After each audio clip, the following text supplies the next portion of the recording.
All right, everybody, we will go ahead and start this workshop for the City of Manvel City Council meeting November 20th at 5 p.m., starting promptly as we have a full agenda tonight, and we want to make sure to make best use of the time that we have here. And so what we can do is, since we don't have an executive session on the workshop, which is nice. I think that's the first time in a while. We kind of have it wide open. So we'll go ahead and we'll jump into a few items here. What I'd like to do first, Council, if you're okay with it, is if you jump to the last page in the agenda, page 7, we have just some general updates that I felt would be good as we begin to close out the year. For all of us here on council and anybody that's watching online, to just get an update on some of these items and some items that are in preparation for the following year. And then what we can do is, once we run through these updates, we can start working through some agenda items as well. Does that sound good to everyone? Yeah, sure. All right. So the first item here is updates on the police station, public works, and city hall projects. I know we have an item for core in the agenda, so we'll hold off on the police station for that. But back in, I believe it was March, the city issued debt, and portions of that was also to fund public works and city hall from a building standpoint. And while that money is just a total sum that was issued to be potentially used for those three items, it'd have to be used for one of those three, a lot of the focus has been on the police station. So Dan, can you kind of share a little bit about possibly where we're at for anything for the Public Works building, for Robbie and his team, and also for anything for City Hall? Sure. Thank you, Mayor. So like you said, the number one priority project has been the police station, certainly, and we're very close to having an actual price. We were very close to having an actual price with core construction. As you mentioned, that's on our agenda for tonight. But the reason I bring it up is because what we want to do is go out for bids for that project, and also go out for bid with the Public Works facility as well. And basically, advertise those projects together. And if there is a contractor, since those two projects are right down the street from each other, if there's a contractor that can handle both of them, then there would be perhaps a deductive change order, where almost kind of whenever you purchase a home, instead of paying the 3% realtor's fees on both ends, maybe there's a deduct, if you will. And so that's our architect actually came up with that idea. They used it, I believe, out in Conroe. So that's exciting in the sense that both of these projects could be under bid. Go out for advertising, looking for a bid right after the first of the year. So if that's the case, then we might have only lost a month or two on the police station after all. Maybe perhaps as early as March, we could come back to you with a recommendation for awarding both of those projects. Now, what we don't know is the actual real world cost of those two projects. So we won't know that until we get our bids in. And for better or worse, unfortunately, the City Hall expansion is the third project, I guess, in the list of priorities. So we don't know how much we'll have left. The idea, whenever the numbers were put together, was to have another building about the size of this building, quite frankly, out in where the parking lot is now, or on the adjacent property, to where we could, finally prepare for having, a building official in-house, and ultimately have folks that weren't just kind of crammed into cubicles and whatnot. We could actually have a meeting place other than the council chambers. I don't know if that's going to be able to happen, quite honestly, until we see what we have left. At a minimum, we are doing some expansions to this building. We just did some work here in the courts next to us on the other side of that wall. We're looking at what can be done next door in the annex building itself. We should still have enough money to expand our parking lot, which is desperately needed right now. Council purchased the property on the other side of Large earlier in the year, so we do own that. The idea was that would be a parking lot. So again, until we actually get the bids, we don't know how much we're going to have. In a perfect world, we'd have enough to. This building, I believe, was $2 million by the time it was all said and done. Is that right? So I don't know if you can still build a $2 million building, just 3 or 4 years later, as crazy as it is. I believe the number that was budgeted was $5 million at the time. So we'll just have to see once those other two projects come in, Mayor. Appreciate that update. Dan, do we have final designs for the Public Works building? Yes, for both Public Works and the police station. Yes. Okay. Could we have it for, excuse me, for our meeting on the 5th, kind of just an overview of what those designs look like and kind of be able to highlight what you and your team will eventually move into there, Robbie. I think that would be good. And you kind of stole some of my thoughts, depending on what money's available, because we're also going to need equipment and furniture for the new police station. But depending on what's available, maybe at a minimum, we could do that parking lot back there. Because if you ever come up here on court days and you try to find parking, not only is this back parking lot full, but the front is full as well. So I appreciate that, Dan. Council, do we have any questions or comments regarding that first item? Okay. Upcoming events, I'm not sure. I just wanted to give council an update on this. If you saw on Facebook, but we do have a Christmas parade that is coming back, which we're all very excited about. I think Alyssa decorated the council chambers for tonight's meeting before Thanksgiving, which I'm processing that it's before Thanksgiving, but she decorated it Christmas-wise and turned on the fancy lights for us. But we are having a Christmas parade on the 15th, and I don't know, Tammy or Brooke, if there's anything that you guys would like to share about that. I know these advertisements out on social media. I believe we're having some people that are signing up as well, which is very exciting. So anything that you guys would like to share?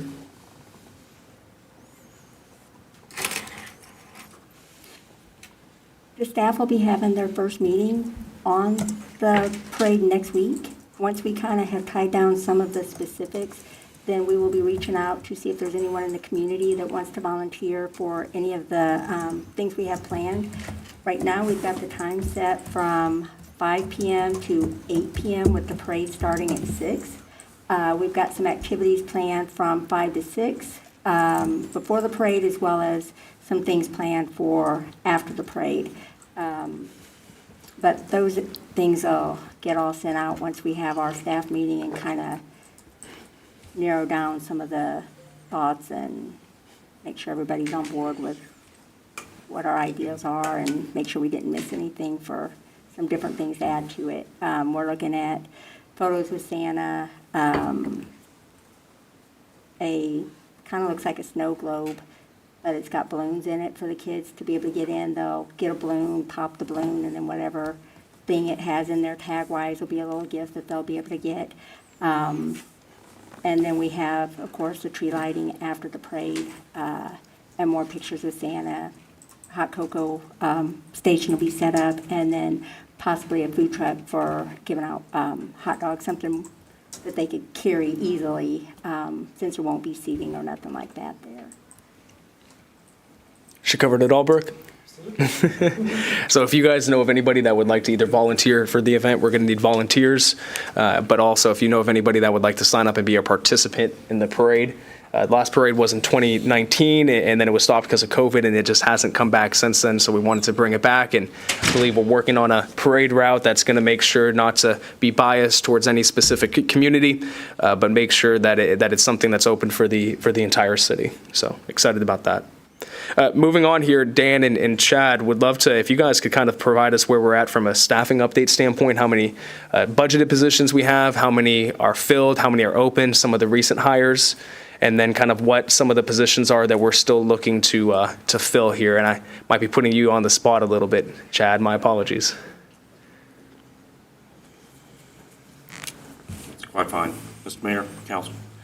As of today, we are at 93 active full-time positions, but really and truly, that would be 94. We have one part-time cadet that we have that will be graduating in December of this year. So that position is allocated, so that would bring us to 94.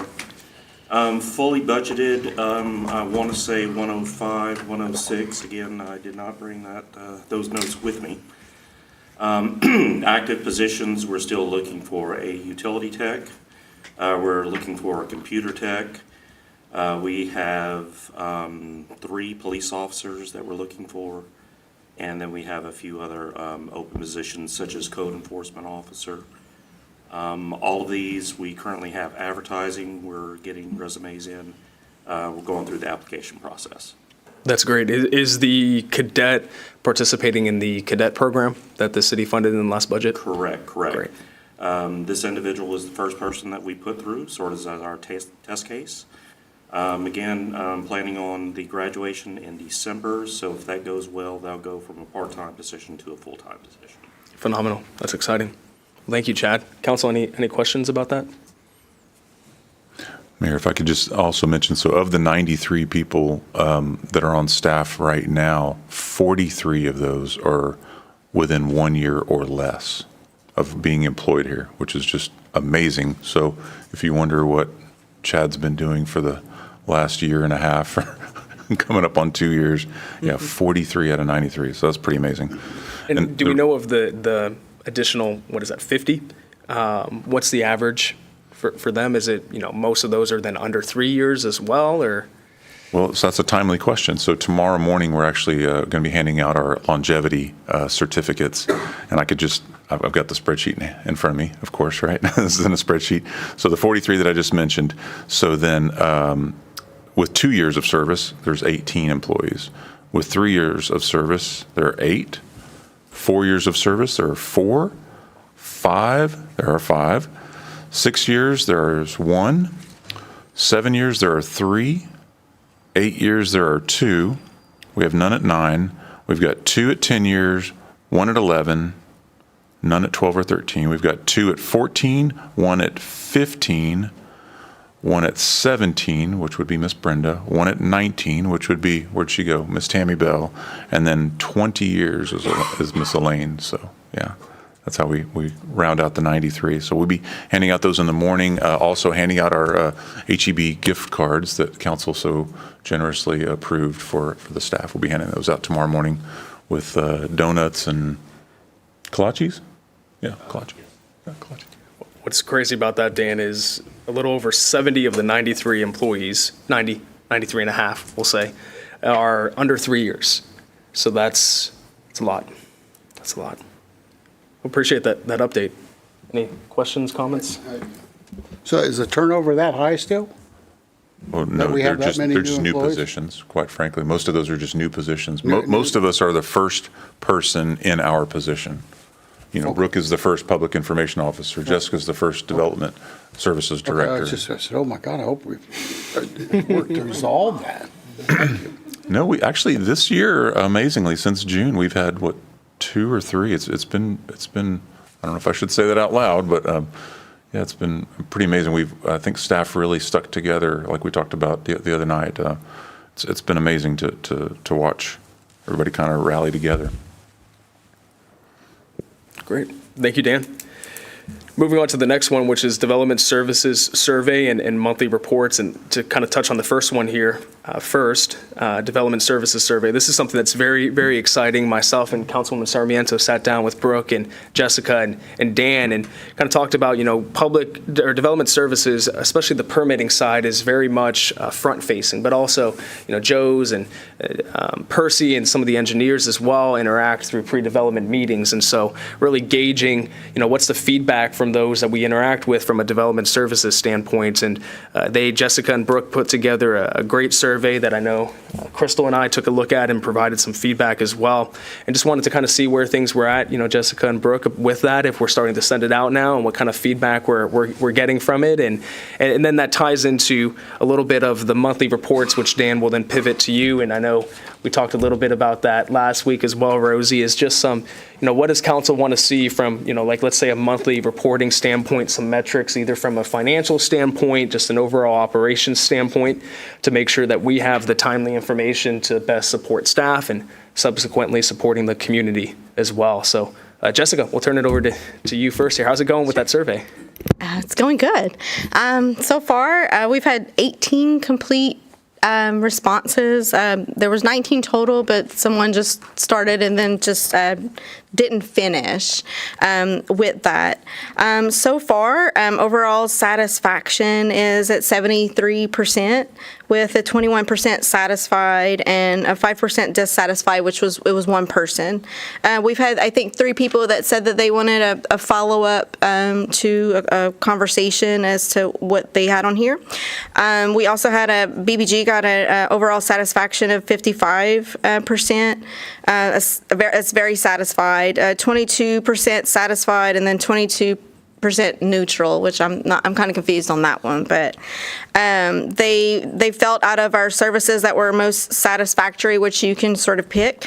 We were at 61% on our permit applications, 33% on building inspections, 16% on pre-development meetings, 5.5% at none of the above, and a 16% at other. And I can go into what some of these responses were.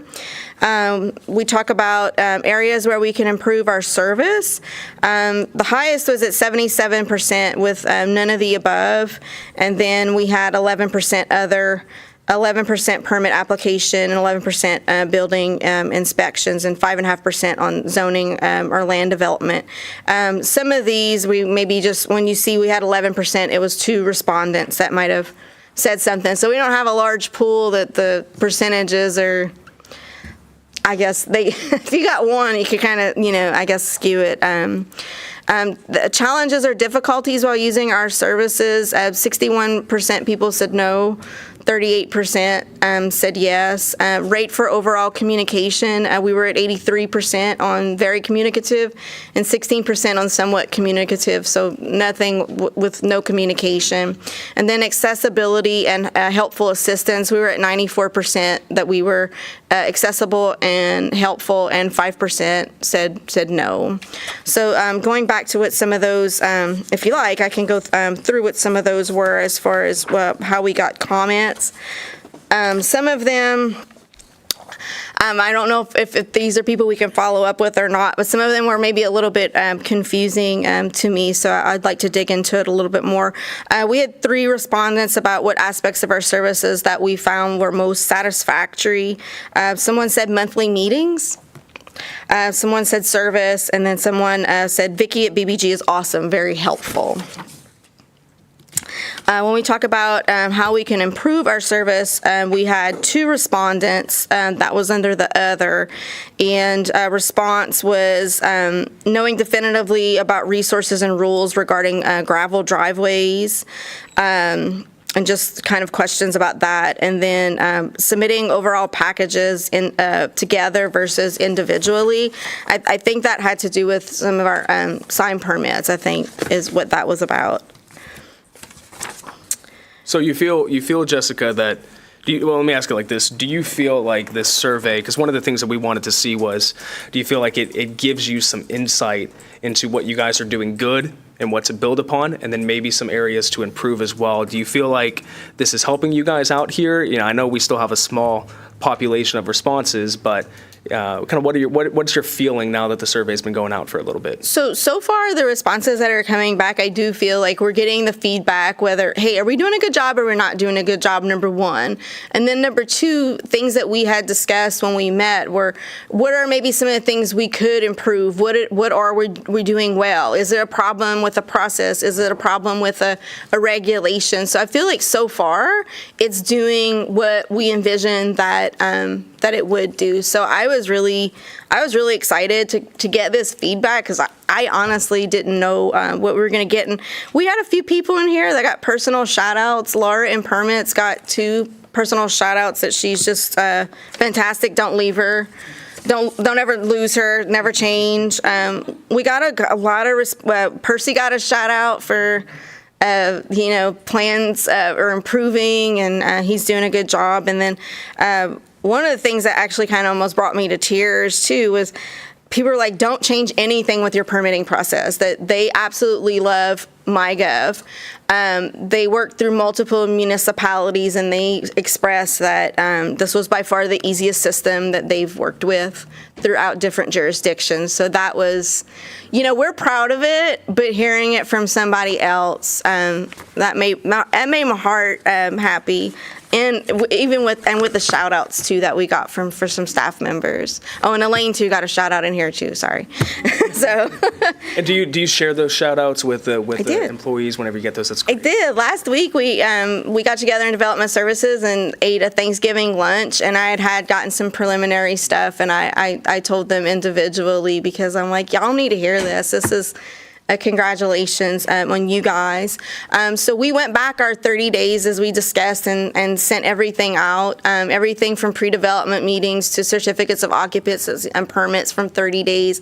And now it's on a daily basis. Miss Yolanda, who is our administrative services, development services administrative assistant, she will run a report every day on what permits were issued or COs and do that contact. And then if we have any pre-development meetings that we have on Thursday, she follows up with the meeting notes from that, and we'll give them a link to respond back to it. So we've got a good process in place to get the feedback. So I'm happy. Good. I'm glad. Yeah. Go ahead. I'm upset. I love all that. I think that in the beginning when we started talking about the survey, there was a little hesitation because, we don't know what we're going to find out. But I think it does two good things. One thing you pointed out, it really pinpoints those who are doing a great job so that they know it. That is so important to know when you're doing a good job. But also it brings, like you said, it brings light to those little areas, and hopefully it's not 80% we need to fix things. It's just a little bit. So it shines a little light on those areas that we can always improve. We can always grow. So I love that. The other thing is that the MyGov experience, as y'all may know, I'm myself am moving into the mansion. And had I not had all the paperwork written and told by my new landlord, hey, this is what you're going to need. You're going to need a letter, and it's going to need to specify this, and it's going to need a drawing, and you're going to need all these things. Before I came to get my own permit, I think that would have been maybe for me a little, because I wouldn't know what is needed or how to get the drawings or how to get this or how to get that. With that being said, when I submitted it and I went myself, as a client to see how I got the experience, Laura was phenomenal. Absolutely phenomenal. Great energy. I mean, she's just amazing. And the process has literally been amazing. And I personally love the MyGov because it sends me a notification and I get to go in. It goes from like red to green. I'm like, yay. So you get to see the milestones. And so I personally will say that I love the MyGov. I personally haven't had any of those, how would you say, struggles. But because I believe that the landlord was so awesome in saying, we've been through this, here's what you're gonna need when you go, submit all of this. And I think that also helps. Do we have something like that maybe for people when they come and they're like, okay, what do I do? I'm kind of lost. Do we have a checklist? Yes. So with our applications, we have checklists, and some of the applications that you've maybe been working at are new people to town. Those are the things that we're building in first with our Camino. Okay. So that's going to be great. Also, too, anytime we have any interaction with the public and they need something, we explain it over the phone. We offer to meet in person, or if it's email or whatever it is that they need to do, that we can, if you need just a little bit more assistance than a checklist on a piece of paper. I often say sometimes we can give them these checklists and we can give them the applications, but sometimes they just want to hear somebody on the phone, or they just want a response to an email. I often kind of say they just need a little extra hug from us, and if that's what we have to provide, we just go ahead and we do that. It's easy. I love that. It's a stressful time for new business owners and people who are going through a process. It's been stressful for me, very stressful. So yeah, I congratulate you guys on that. I do have a question on something I think I picked up on. What were it was some 55% said very satisfied with BBG, and then 22% satisfied, and then a few of them neutral? Yes. Was that on BBG's? That was on BBG's overall satisfaction. So going through the process, just to kind of, put everybody up to speed, not everybody will necessarily sometimes interact with BBG. Yeah. So we gave the option that if, how's development services doing? Okay, well then let's drill down. Did you have an interaction with BBG? And if you did, can you let us know how that was? So it looks like we had 18 respondents that said that they had services with them, and then the question was, this is weird, 50. So half of the respondents had services with BBG, and then half of them didn't. And then when we went into satisfaction, so it says it's very dissatisfied, neutral, satisfied, very satisfied. So out of those, half of those people, out of 9 people, they didn't get any dissatisfaction or very dissatisfied. Neutral is kind of weird. I don't know. I guess I personally probably wouldn't answer it. I would just say, skip, because you have the option to skip it if you don't want to answer it. But so basically, you have the bulk of people had said that they were satisfied or very satisfied with their services. So what in this survey do you feel is an opportunity to work on? An opportunity to work on, number one, I think, is going back and who are the people that want to talk with us, that want that response back, so I can find out what that is. I think there's one of the contacts in here, I think it was a sign company that had made the suggestion about combining multiple applications rather than the one. I don't know if that person wanted to reach out, but I feel like I'd want to talk to him and explain why that process occurs, because from our side, if you've got 5 signs that you want to be permitted at your business, well, what if one of the signs doesn't work? So we do them individually. That way we can get your 4 permitted and then that one and then work with you, because we're not trying to stop you through your process. So I just kind of want to just explain and clarify. You might not like it, but I think it's an opportunity that we can provide a reasoning why. And maybe, through the course of the phone conversation, maybe there's a nugget that I can get from something that, hey, this really worked in another city. Can you guys look at that? And I'm open to that kind of conversation. So Awesome. Okay, well, thank you for all your feedback, and I'm excited about this. It gives us a lot of, intel on what's going on from the other end. Thank you. Any other questions, comments from council about that? Well, Jessica, I'm excited about it as well, and I think a lot of this too allows us to proactively look for opportunities. One, to highlight the good that's happening, but opportunities to improve, because as we improve, it helps alleviate some of the stresses and burden and anxiety that staff carries as well. Dan, you're a man after my own heart. You love spreadsheets and you love data. So I know we've talked a little bit about monthly reports or some reporting metrics. So can you kind of just share a little bit about what staff is working on there and some of the thinking about how we can collaborate on data moving forward? Sure, and I'm smiling because Brooke's been working on something that's pretty exciting for me. So for quite some time, quite frankly, the department heads have worked on monthly reports, but each one of them is sort of done in their own silo. So Robbie's keeping track of all of the things that he's doing in his own format, and same thing. Elaine does one for development services. So all of the courts has a neat one. Libraries is always a lot of fun. So all of these are happening anyway. What Brooke and I are trying to figure out is a way to standardize and just kind of, give it that Brooke flair. Like, I don't know if y'all got to see what I sent out earlier for the street. I know I sent it to you, Mayor, and I think I sent it to David as well, as far as what the streets, the street maintenance plan. So anyway, we're very, very close to giving y'all a monthly report. And what I really wanted to see was the numbers are interesting. Hey, we did 32 potholes this month. Fantastic. Is that a lot? Is that how many we normally do? Is it how many did we do last year? So she's been helping me with, let's look at some trends, so we can see not only this year, but compare that to last year. What are we looking at? Are we doing 10 times more stuff than we were doing last year with the same number of people? Well, how is that possible? Or are things going down now that we have more sidewalks to maintain? Are we not able to repair things as often because there's just more things to take care of, and we're trying to do it with the same number of people? So it's forthcoming, Mayor. It's very, very very, very close to unleashing. For sure, it'll be by December 1st. That was our goal, and almost got it to you this week. But I think I'm going to tweak one more little thing. So. That's very, very exciting. I appreciate y'all's work on that, and I know a few things have had to take the back seat a little bit for all the effort put into the state of the city. But I'm very excited about that and what's going to come, just from an operational standpoint, but also a financial standpoint as well. Because as council, as we have to make decisions that have a monetary impact for our community, understanding the current financial standing is very needed. Regarding the monthly updates and what Dan's been working on, council, do you have any questions or comments? And Mayor, if I could, there's a second component to that that's not in that monthly report that I was just talking about, but there's actually in the charter, there's a requirement that the city manager is supposed to be giving the council a monthly financial report.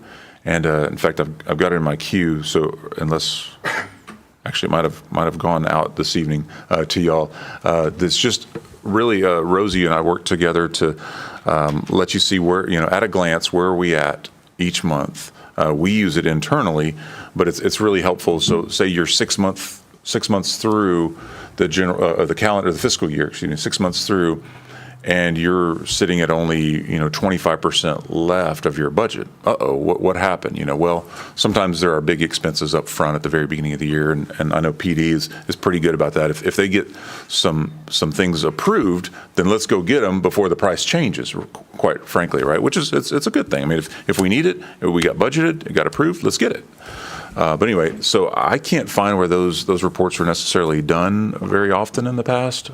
So Rosie and I are going to work to make sure that you get those. So you'll be getting your first one, which will be the month of October. So just that 1 month into it, you'll be getting it actually this evening. So then you'll get November. I don't think it did come into our Okay, inbox, so it perfect. hit at 5:25. Perfect. Awesome. So it won't take us a full month to get these. Once we get the report, and make sure that if you pick it apart, make sure that it makes sense to you. We've got general fund, utility fund, and then we've got all the other funds in a separate report. If you're not interested in the SMDA and TERS and PEG funds and hotel, motel, there are a lot of different funds out there, but just you can get at a glance. What's that one? 3 pages, Rosie? Yeah, and then the main one is it 3 also, or 2? 2 or 3. General fund and utility fund. So.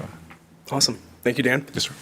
Moving on to the next one here, it's an outline of all the development agreements. This is something that I know that had been in the works as well, because, when we look at HEB opening and McDonald's opening, which is very exciting, you see property tax and sales tax that can start to come into the city, but the reality is we're not going to realize all of that because of these agreements we have in place. And I think it came to light during the budget season, the TERS and how much money actually goes towards the TERS and kind of understanding what that's at. And I think it's a good thing for the community to understand as well, because there can certainly be, and I've been not immune to this, you look at things and you think, man, there's so much revenue that's coming in, why isn't this happening or that happening? So kind of understanding where we're at from a development agreement standpoint, 380 agreement, PUDs, et cetera, is important. Dan, I know that's something that was being worked on. I just wasn't sure where we were at on that, if there was something maybe in the near future that could kind of be an overview given to council and the community about where things stand there. Sure, Mayor, and I do, of course, that's in a spreadsheet as well. So MUD 29 even, there's a development agreement there and a 380. MUD 61 has an agreement.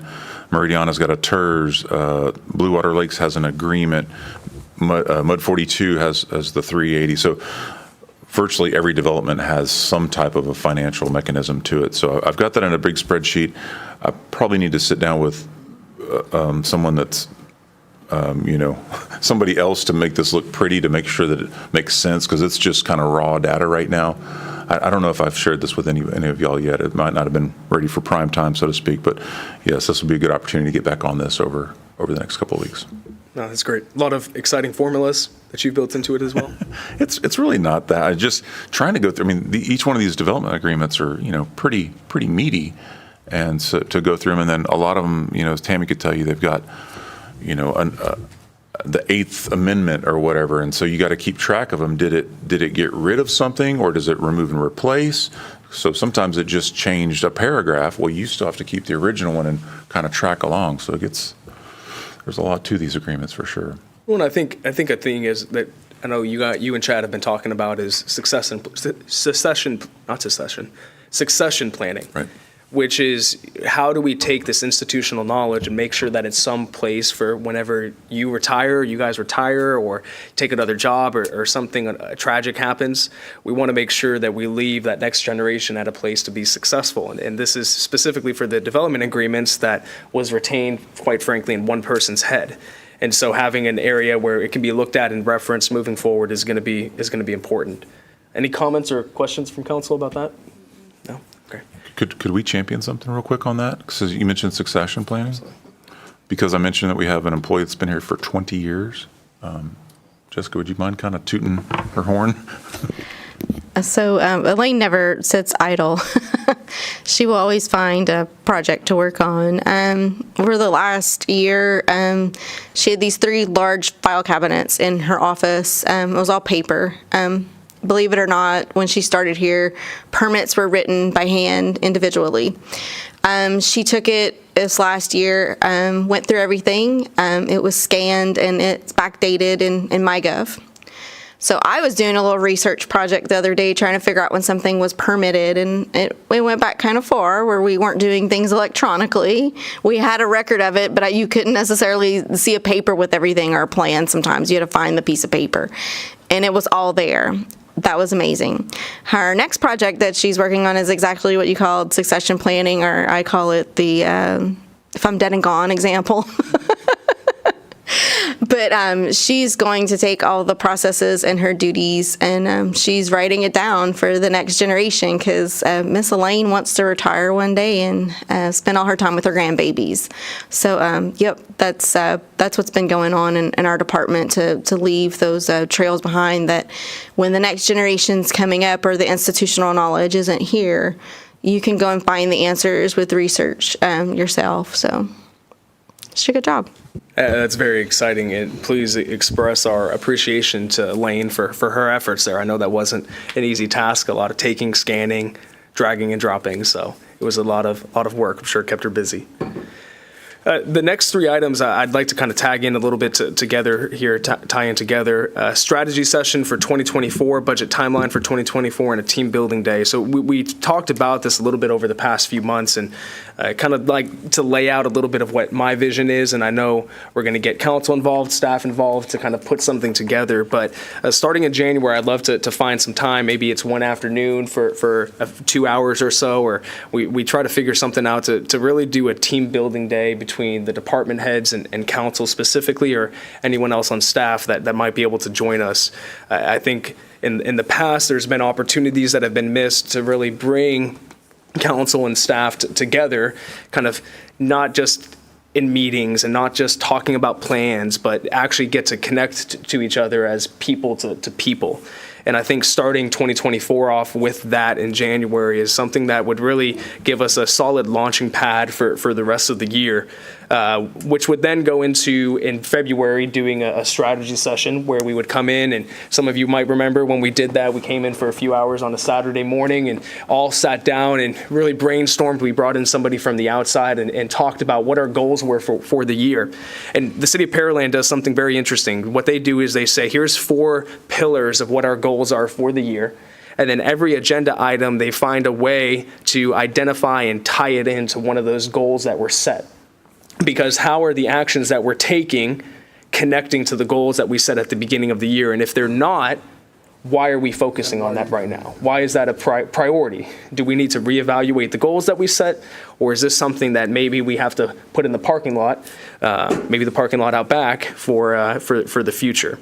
But then that would tie into and lead into kind of the budget timeline, which I know Rosie has been working on. And the key with the budget timeline is, let's start this earlier rather than later. So that way, whenever it comes time for August 1st to hit and the city manager to submit the budget, at that point, we've hashed out our differences. We've come to the agreements. We know where we're willing to fall regarding the tax rate, whether it's going to raise taxes or not raise taxes. But it gives us that opportunity for once August hits and it's really that crunch time, we don't ask Rosie to come up and work all weekend, one weekend, to make sure that the numbers are right and the numbers that are adjusted. We do the legwork in advance in order to prepare for that. And so I don't know, Rosie, if there's anything you'd like to weigh in on regarding the budget timeline specifically. I know you have been kind of playing around with what that might look like.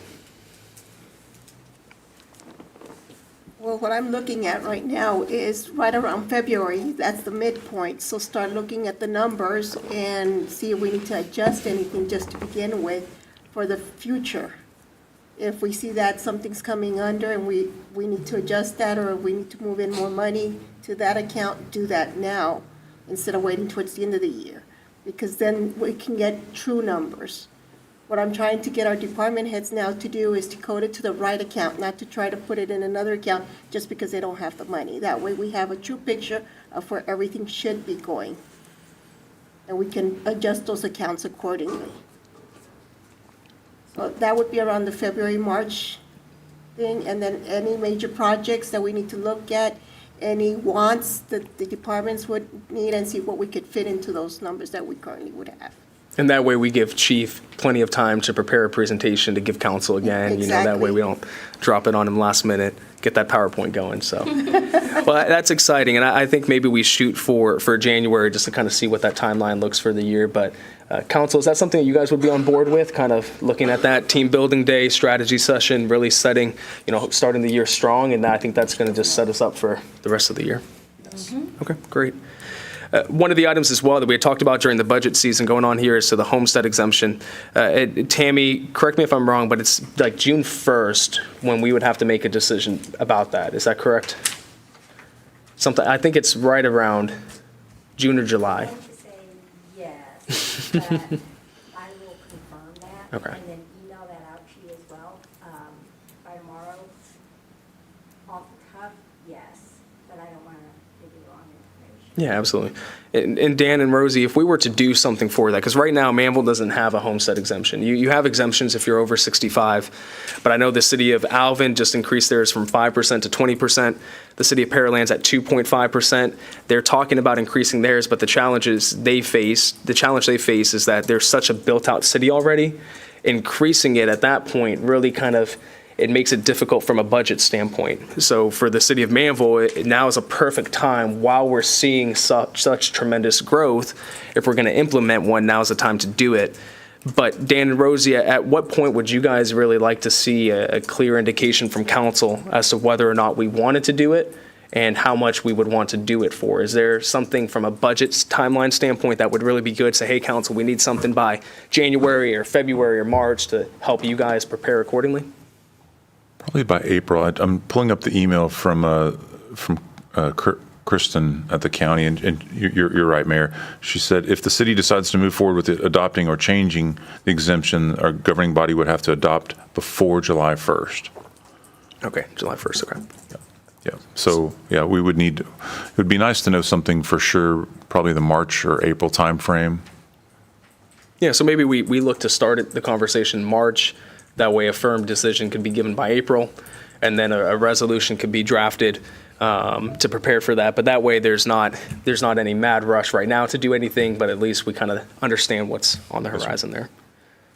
Any comments or questions from council about that? You guys have any thoughts, or you guys kind of good with that approach there too? Awesome. Excited for homestead exemption. The next one is just to kind of give council an update on this. I had brought it up previously, and just quite frankly, I've not made the initiative to sit down with staff to talk about the financial policy and some of the bylaws updates, but I'm going to look to do that at the beginning of the year and then bring something back forward to council. There's just been a few other more pressing items that have had to be bumped up to the top there, but we will be looking at definitely before the next budget year to get that financial policy updated and cleaned up, and I'm sure Rosie has a few ideas for that.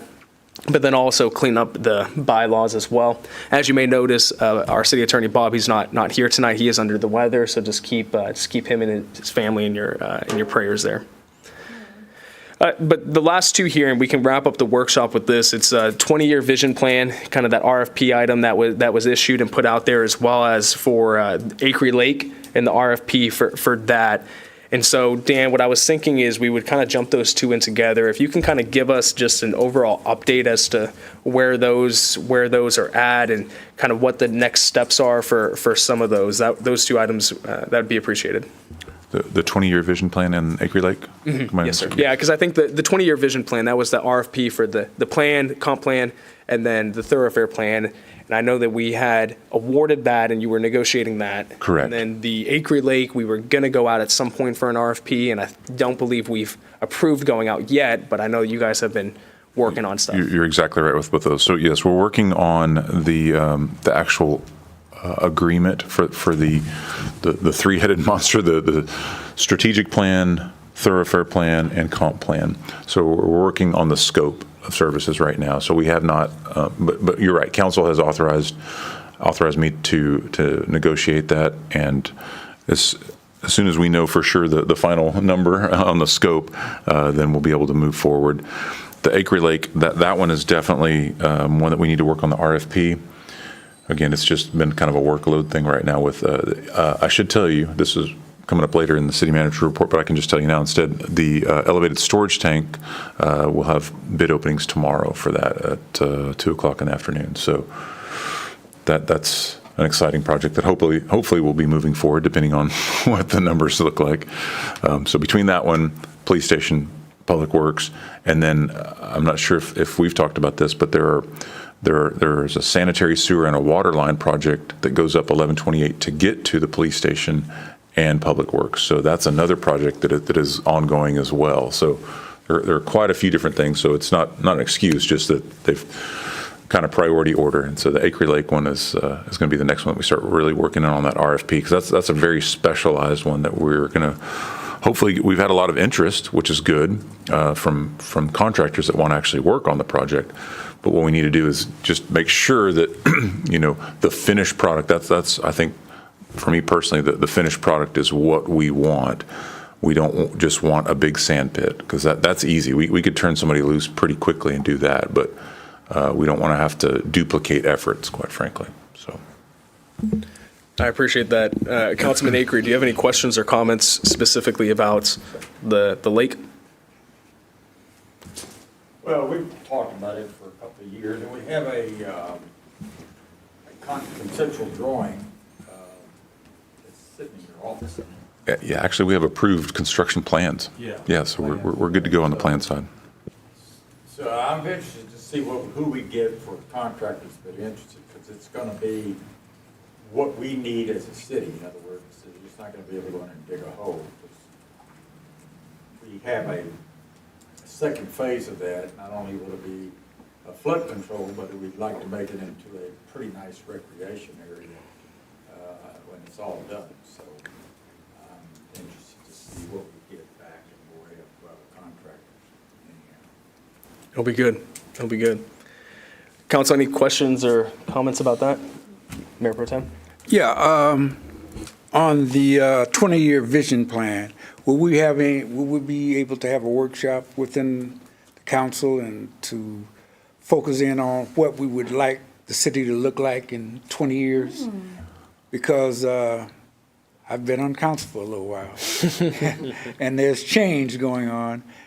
And if we could come to some type of way to say, okay, this is what we want it to look like in 20 years, and lock it in somewhat, because there's always change going on, and I would hate to be spinning our wheels and go nowhere. But if we have thoughts about how we want it to be, I think that would be a good workshop to focus in on that. Yes, sir. So that's probably the biggest component of the strategic plan and the vision casting part at the very beginning of it. So it's getting public involvement, quite frankly. So that's throughout the whole project. So that's the scope that we're working on is, how often are we at monthly meetings, or are they 12 meetings or 6 meetings? Oh, that's one of the questions, how often are we going to be pulling folks in to get input, and will it be like the budget forum like we did? What will that actually look like? But the answer to your question is absolutely, you're going to have involvement in it. Absolutely. That's the whole point of this. In the old days when the comp plans were done, there just weren't that many people in Manvel. So it was kind of the same folks that helped out each time. But we've got 15,999 people now. So we've got more people to provide input for sure. And before you know it, 20 years being passed. Yes, sir. Your daughter probably be on city council. But, you understand what I'm saying? Because if we don't horn in on something, before you know it, everything being passed by and our ideas of how we want it to be, I'm quite sure everybody on the council and the mayor and has ideas of what, we want the city to look like. So with that being said, what scope do we have financially and legally to, when we go into that process, to really make it, promote it and tout it all over the city in all of the areas, truly to get, maximum participation and return in that process, So we want, I mean, like, we did the survey before, and that was great, but I would love to see that multiplied by great numbers as far as participation. Yes, that's going to be, there's no holds barred kind of thing. We don't have any legalities to deal with there. It's just going to be us promoting it as much as possible. But a facet of what we asked with the contractor is, can you also have a dedicated person for us that can build these types of outreach, because we don't want to just do it on social media. We don't want to just do it in one or two locations. We want to reach as many people as possible. So that means flyers, that means mailers, that means all kinds of different methods that we can use to reach the public. So we're definitely exploring all options, and we're really excited to get going on it, because it's going to be something that we advertise all throughout the process. People can jump in throughout the process. We want to have, I believe it was, what we asked for is around 10 sessions, and we're going to have multiple at the front end, just to make sure that we're getting as many people as possible, making sure that we have different times and different dates, so that, you know, if you're not able to make it one day, you can still make it another day, kind of thing. We also want to do virtual meetings, just in case people aren't able to come in. So things like that, we definitely are trying to really hone in and get that resident input and make sure that it's known and out there as much as possible. Great. Can we afford food? Food always is a good draw for me. We can definitely look at it, for sure. And I think Councilman Hudson, I think you're right on. What is that plan 20 years off in the future, but what are the concrete steps today to take to start to move us there? I think that's a great opportunity moving forward. And Councilman Perry, I think part of it, from what I saw, and correct me if I'm wrong, is you almost have a steering committee. And so as council, it would be our responsibility to appoint that committee to make sure that our entire city, all four corners of it, has a voice at the table to help us steer that. There's also an opportunity, and we'll see if anything comes from it. The GLO is actually offering non-competitive funding right now to help put together comp plans and these master plans, these vision plans as well. And we'll see kind of what is there. Could we use it for it? What strings are tied to that? But you can reimburse yourself up to $300,000, which would essentially be the cost for something like this. Awesome. But, you know, any sort of grant money, it's not free money, so you have to understand what's involved there. But there's an opportunity to be done at maybe lower than expected costs to the city. We'll see about that. Well, we're coming up on the end of the workshop here at council. If you're good with it, I would say that, you know, we covered a lot of ground, a lot of items. But if we adjourn or close the workshop now, then we'll take a few minutes and then we'll come back and have the regular meeting as well. You guys good with that? Just have one clarity question. Oh, yeah. No, absolutely. Sorry. Just for clarity purposes, because a lot was said right there. Sorry. I think I heard Mayor Pro Tem ask if we're going to have a specific workshop for council first, I think. And is it what you're saying? Is what you're saying that we're going to have multiple of these sessions with council and the community to come up with this, I guess the pillars for the 20-year plan, or are we going to have a specific workshop to workshop that and then involve the community? We certainly can have a workshop. We can have as many workshops as we want with council. I think council has identified the need for it. Council has budgeted the funds for it. So just to make sure that you're staying involved with that, I think is really the moral to the story, to make sure that the group doesn't get out ahead and wait, that's not council's vision at all, right? So I guess we need to put our heads together and figure out how often we should plan on those workshops, those updates back to council to get y'all's Because I think what I'm hearing, and I don't know, I might be off base, but what I'm hearing is, and correct me if I'm wrong, that you want to get like some nuts and bolts to what council's vision is. Like, what is our vision? I don't think we have like a definition of what that vision is, and I do think that would require either a workshop or some type of session so we can strategize and mastermind that, and then everybody else put the meat to it. Is that right? Correct. Okay, thank you. Well, I think. So I'm getting clarity, thank you. Yeah, I think what we could do is. That's what you were Were you going saying. for as well? Okay. I think once we get to the point where the scope of services is aligned, that would be the perfect time for that workshop where we can review what the plan is going to be by the contractors that we're hiring to do this. What do they see it as being? And then dictate council what is our involvement as well. And then how can we help, be the key that's put in the ignition to say, okay, now it's time to put it in drive. And so start that with council understanding what the scope of services are and then setting those parameters as well. Having that workshop, having that discussion amongst council, and then saying, okay, let's go, let's hit the ground running and let's execute on the plan, because it's going to be, what, a nine-month plan, something along that? Yeah. Oh, 12-month plan, so it'll be for pretty much all of 2024. Okay. Yep. Perfect. Thank you. Good with that, Mayor Pro Tem? Yes, Perfect. very good. All right, we'll close the workshop here at 5:55. We'll take a little bit of a break, and then we'll come back and start the regular meeting. Thank you, everyone.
Well, good evening, everybody. We will officially call to order this regular session of Manvel City Council on November 20th, 2023 at 6:07 p.m.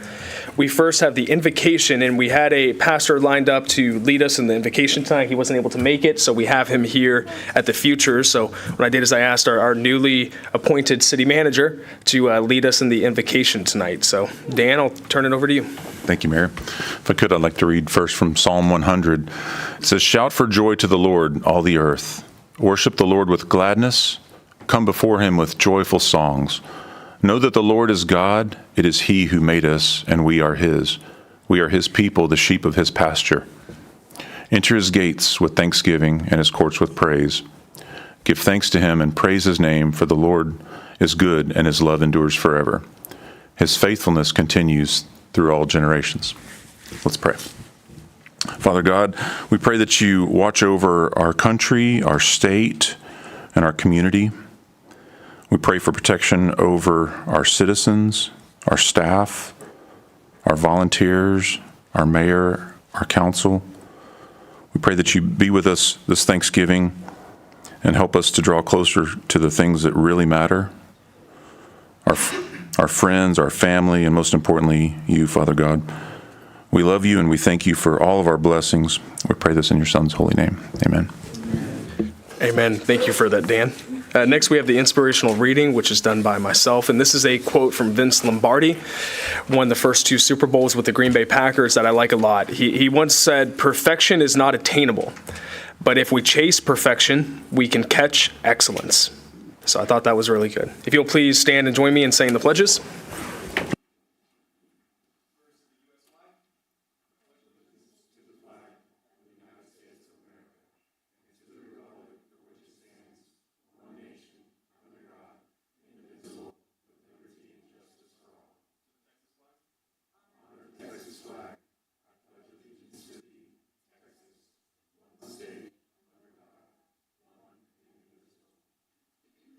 Thank you, everyone. We now have a few public hearings, and for those of you who have never participated in a public hearing before, I'm going to read it very fast because we have a lot of them, so I'm going to speed up the reading of it. And then I will do a first call for public hearing, second call, third call. At any point in time, if you wish to speak on the subject of the public hearing, please just raise your hand.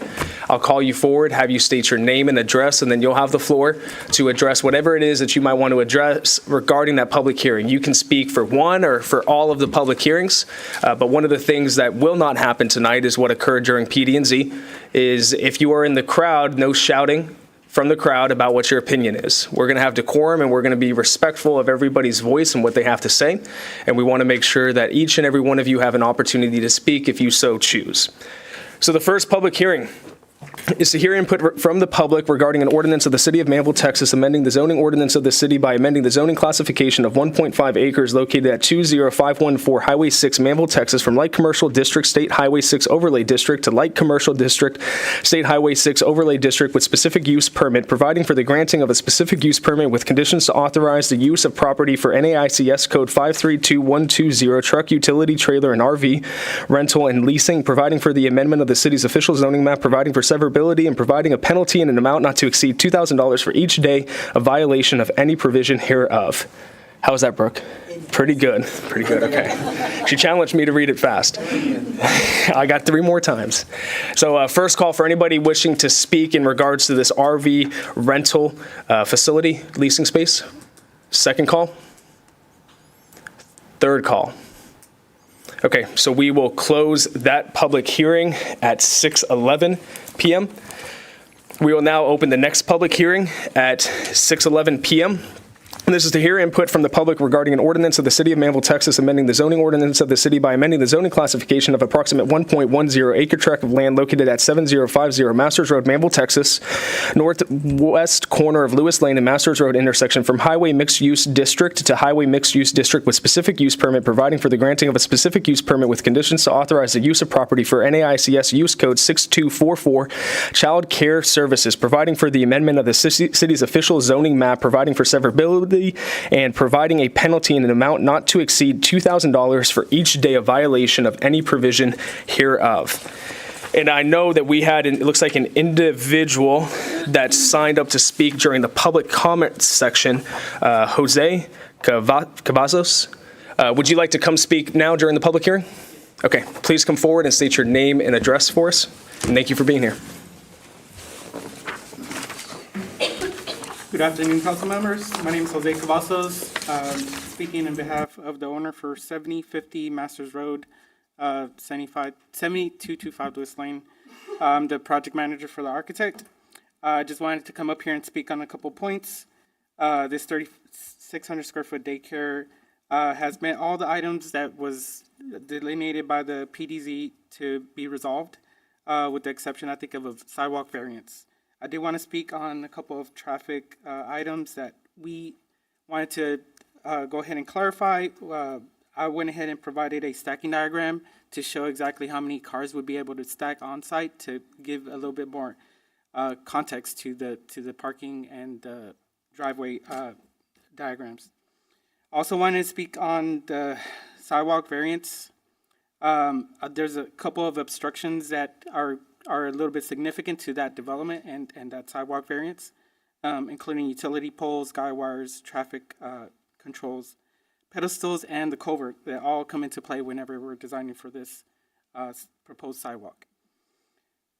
In addition, connectivity for us is a big issue just because there's several lots north of our property that are going to cause a connectivity issue whenever we do have that sidewalk designed and connected, including a monument sign lot, a detention pond lot, several businesses up north, including Studio G, dance studio, a storage unit warehouse, and a bayou crossing that all lack sidewalks also. There's also a proposed future road development on Masters Road, which is undetermined and would affect the connectivity for the sidewalk to the street side. So I would like to make myself available for any questions for these two items. Thank you. Thank you for being here, sir. And if we have questions, we'll certainly ask when we get to that item. So I'll do the official first call for anybody wishing to speak on this public hearing. Second call. Yes, ma'am.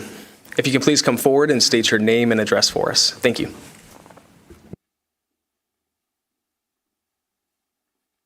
Good evening, everyone. I'm Erica Piper. I'm a resident at 3606 Tumbling Falls Drive in Manvel, and I am the owner of Sage Child Development Center, and I wanted to share with you guys the vision that I have for that space. We are committed to high-quality education for young children, and our school will be different from the other schools that exist in the area because we will offer an emergent curriculum that offers project-based learning. And so what that entails is the educators studying the children in their care to determine their interests and skill levels so that they can build a curriculum that's relevant to those children. Topics could vary from wind to cars, magnets, birds' nests. I've built all types of, or designed all types of curriculums around the interest of young children, and I'm excited to offer that to the children of Manvel. The school would also have an emphasis on nature and time outside, and would feature a nature playscape with hill slides and swings and winding bike paths.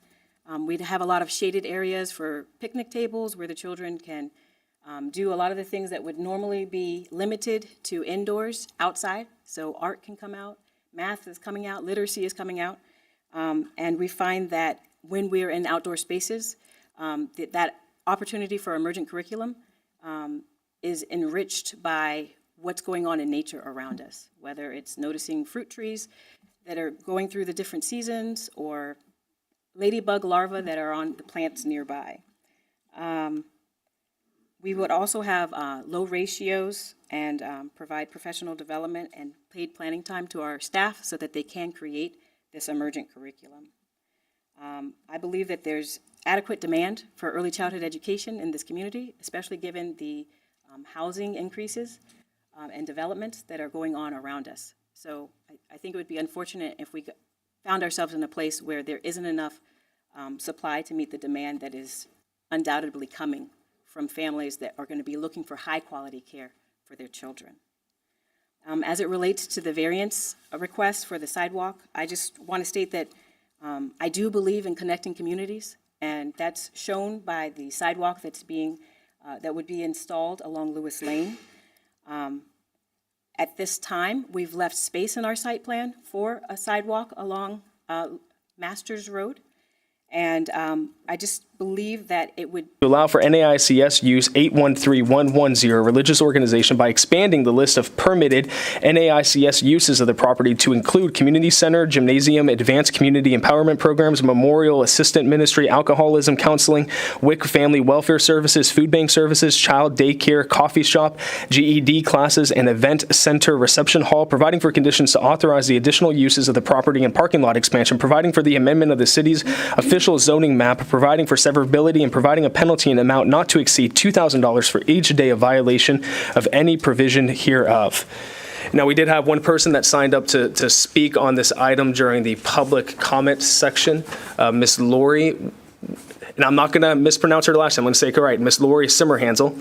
And so if you could just please come forward and state your name and address, and thank you for being here.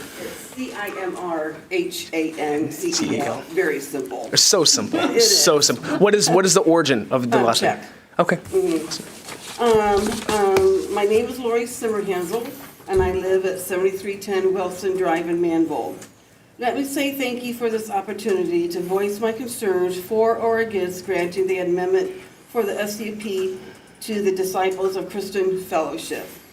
With that, I'm against granting the amendment for the SUP. I know I have no control of what goes in there, but my heart sank when I read the letter. I'm going to cry, sorry, about granting the SUP, because, anyway, I'm going to stick to this. Anyway, I understand they would like to upgrade the parking lot. There is already a parking lot in the front and the side of the building. Also, where would the standing water go? The ditches are not maintained on Large or Wilson, especially the corner of Highway 6 and Wilson. Also, they do not use the building for other resources. To my knowledge, the resources never happened with the previous owner. But before you decide, let me ask you this. Is there any establishment within 200 feet of one's land or home in basically a residential area? There are houses around that area, because that's what's happening. While I drive to Pearland, Friendswood, and the surrounding areas, there is not a church within 200 feet of someone's home. I also hope the city has learned from this years ago, because I did. Thank you again for this opportunity, and I sincerely hope the amendment pertaining to the SUP is not granted to the fellowship. As always, you can reach me by my cell, email, or text messages.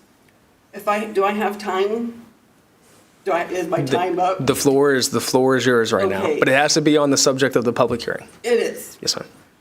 I sent my letter into the zoning committee, and it was a letter. And basically, with the overflow church, excuse my language, I went through hell with them. I talked to them, I emailed them, I phoned them, I reached out to them, and nothing. So reading what you just said, Mayor Davis, is that's exactly what the Overflow Church wanted to do. That never happened. To my knowledge, that never happened. So with that, I just ask that you actually think about this before you approve or disapprove it, that you have to consider the citizens around the area. I mean, I may be one person, but I do have a voice in all this. I don't live in a subdivision. I live on 2.5 acres in the middle of town. I think most of you know where I live. So with that, I don't know. I just wish that you consider the residents in that area before you grant this SUP to them, because I will not go through this again. Thank you. Thank you, ma'am. Appreciate you being here tonight. So I will do the first call for anybody that is wishing to speak on this public hearing. Second call. Third call. We will now close this public hearing at 6:23 p.m. On to the last one. To hear input from the public regarding an ordinance of the City of Manvel, Texas, amending the zoning ordinance of the city by changing the zoning classification of approximately 82.60 acres of land located at the southeast corner of Quarry Road / County Road 58 and State Highway 288 intersection, generally bounded by State Highway 288, Quarry Road / County Road 58 North, Cooper Ditch East, and Del Bello Lake Subdivision South, and located within Brazoria County Municipal District number 79, and in the City of Manvel, from Open Planned Unit Development District to Planned Unit Development District, and adopting a PUD document providing for zoning and development related provisions and requirements. Such tracts being situated in the ACH and BRR Co-Survey Abstract number 459, Brazoria County, providing for the amendment of the city's official zoning map, providing for severability, and providing a penalty in an amount not to exceed $2,000 for each day of violations of any provision hereof. Do I have anybody that would like to speak on this public hearing? We will do the first call, second call, and third call. So we will close this public hearing at 6:24 p.m. And now we will move on to public comments. So I think the two individuals that signed up spoke during the public hearing. You are not wanting to speak during the public comment section? You both are good? Okay, great. So seeing no more public comments, we will now move on to the city manager update while I take a drink of water. Dan? Well done, Mayor. So most of the things that we were going to talk about in the city manager report, we were able to talk about in the workshop. But I did just want to remind council that staff will be having our longevity celebration tomorrow morning to celebrate our 93 employees, 70 of which have a year or more with the city. And then also to let you know, so City Hall will be closed, help me, Tammy, Wednesday at noon, and then, of course, on Thanksgiving and Friday. So we have somewhat of a short week this week. There's really only one planning and zoning meeting left for the year and one regularly scheduled city council meeting left for the year. So finish strong, right? Thank you, Dan. And I believe I drove out on Iowa Lane. That has now been fully striped now as well, which is very exciting. It is, yes. They were able to get on that. Actually, it was the Monday after council. So that was, 2 weeks ago? So they actually not only started, but they were able to complete it. It is striped. We're going to visit with Centerpoint to see if we can get some lighting on there. We do get an allowance of lights per year, and so Tammy and I just started talking about that to see, because it's very dark, even with the fog. Yeah, fog lines. That's what they call them, the white lines on the sides. Yeah. Well, and as we talk about those Centerpoint lines, if we can also look at County Road 58 to the west of 288 as well. I know we don't have full jurisdiction on that road, but that'll be a good one.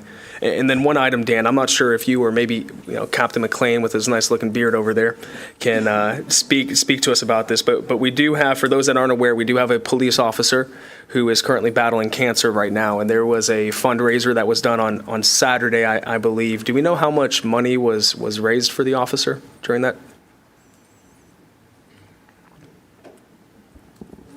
You'll have to excuse me, Mayor. I've been out of town for the last 3 weeks and got in yesterday after it was already done. But if you give me just a moment, I could find out for you. And if I could, so Chief Traylor is watching from Arkansas right now, and he just heard you say that our captain has facial hair. So I don't want him to get in trouble. It is No Shave November, correct? I paid for it, yes. And all of a sudden the Chief's cell signal just bounces out. Well, Captain, if you could let us know whenever you have that. And so for the public that doesn't know, we do have a police officer that's currently battling cancer, and the Manvel Police Association held a barbecue fundraiser this past Saturday. So if you could just please keep that officer and his family in your prayers, that would be much appreciated. Dan, thank you for that city manager update. We now have the consent agenda. I do have one question about the consent agenda. Item number 2, infrastructure improvements for the water plant. Can you highlight what was done for the water plant there? Sure. Would you like to talk about that, Robbie? The Maverick water plant? Okay. So this is the water plant at Manvel High School. So we affectionately are calling it the Maverick water plant. So this is the one that the school district put in before they really had confidence in the city's ability to provide water to them. So it's been out there for quite a while. So this plant, the work that we did on this was basically to convert it to where it's now connected to the rest of our water system. So we're getting the electrical and everything else so that it's in the city's name. But obviously there was a lot of coordination efforts to make sure that the high school didn't lose water while we were, doing this switch over. So anyway, we're finally to the point now where we can accept the contractor's work and the as-built and everything, just like any other project. Great, thank you for that. Yes, sir. Any comments or questions from council about the consent agenda? Do I have a motion? I make a motion to approve. All right, we have a motion. Do I have a second? I'll second. We have a motion and a second. All those in favor? All those opposed? Motion passes unanimously 6-0. We now have the no items that have been removed from the consent agenda, so we'll move on to the regular agenda. Regular agenda item number 1, consideration and possible action to direct staff on the franchise agreement for the collecting, hauling, recycling, and disposal of municipal solid waste with Waste Connections of Texas, LLC. Dan? Sure. Thank you, Mayor. So as council discussed at the last meeting, Tammy brought this up to you that our contract is coming to the end of its 5-year term. And so if council elects not to do anything, then that contract will just extend. But there had been some concerns that brought up from some of the council members and some of the citizens about a few of the things. By and large, it's not about the normal average everyday pickup. It's been about, for the most part, the larger items and whatnot. So Waste Connections is here tonight again to answer any questions that we have. They've offered to, perhaps amend some of their procedures internally to try and accommodate us so that we don't have to go back through the RFP process. The concern is that, we've got 5-year-old numbers. We could potentially be looking at more expensive. We don't know, of course, until we did an RFP process. But again, they are here if y'all would like to frame any specific questions, because I know each councilman has had a few, concerns for different things. And I think Zach's been really good with me anyway as far as following up on any of those questions. So that just kind of frames the conversation. Again, what we're looking for tonight is we're getting close to it. Tammy, we have, one more opportunity? So if we don't do something before January, essentially, I think it was January 1st or 2nd, wasn't it? Then the existing contract just gets extended. So now would be the time, at your December meeting, if we wanted to essentially terminate that contract and start an RFP process. Appreciate that, Dan. Before we bring up Waste Connections, because I'm sure there'll be some questions, one of the items we had talked about at the last meeting was our ability to, as a way to lower the cost to the citizens, conduct the billing ourselves. Has there been any research done into that we can share kind of about where we might be in regards to doing that? Our system is capable of adding the service code for the trash. That wouldn't be a problem. The big problem is all of those customers that don't have water with us but still have the trash. We'd have to create accounts for them, so they'd have to come in, provide all the information so we could set them up.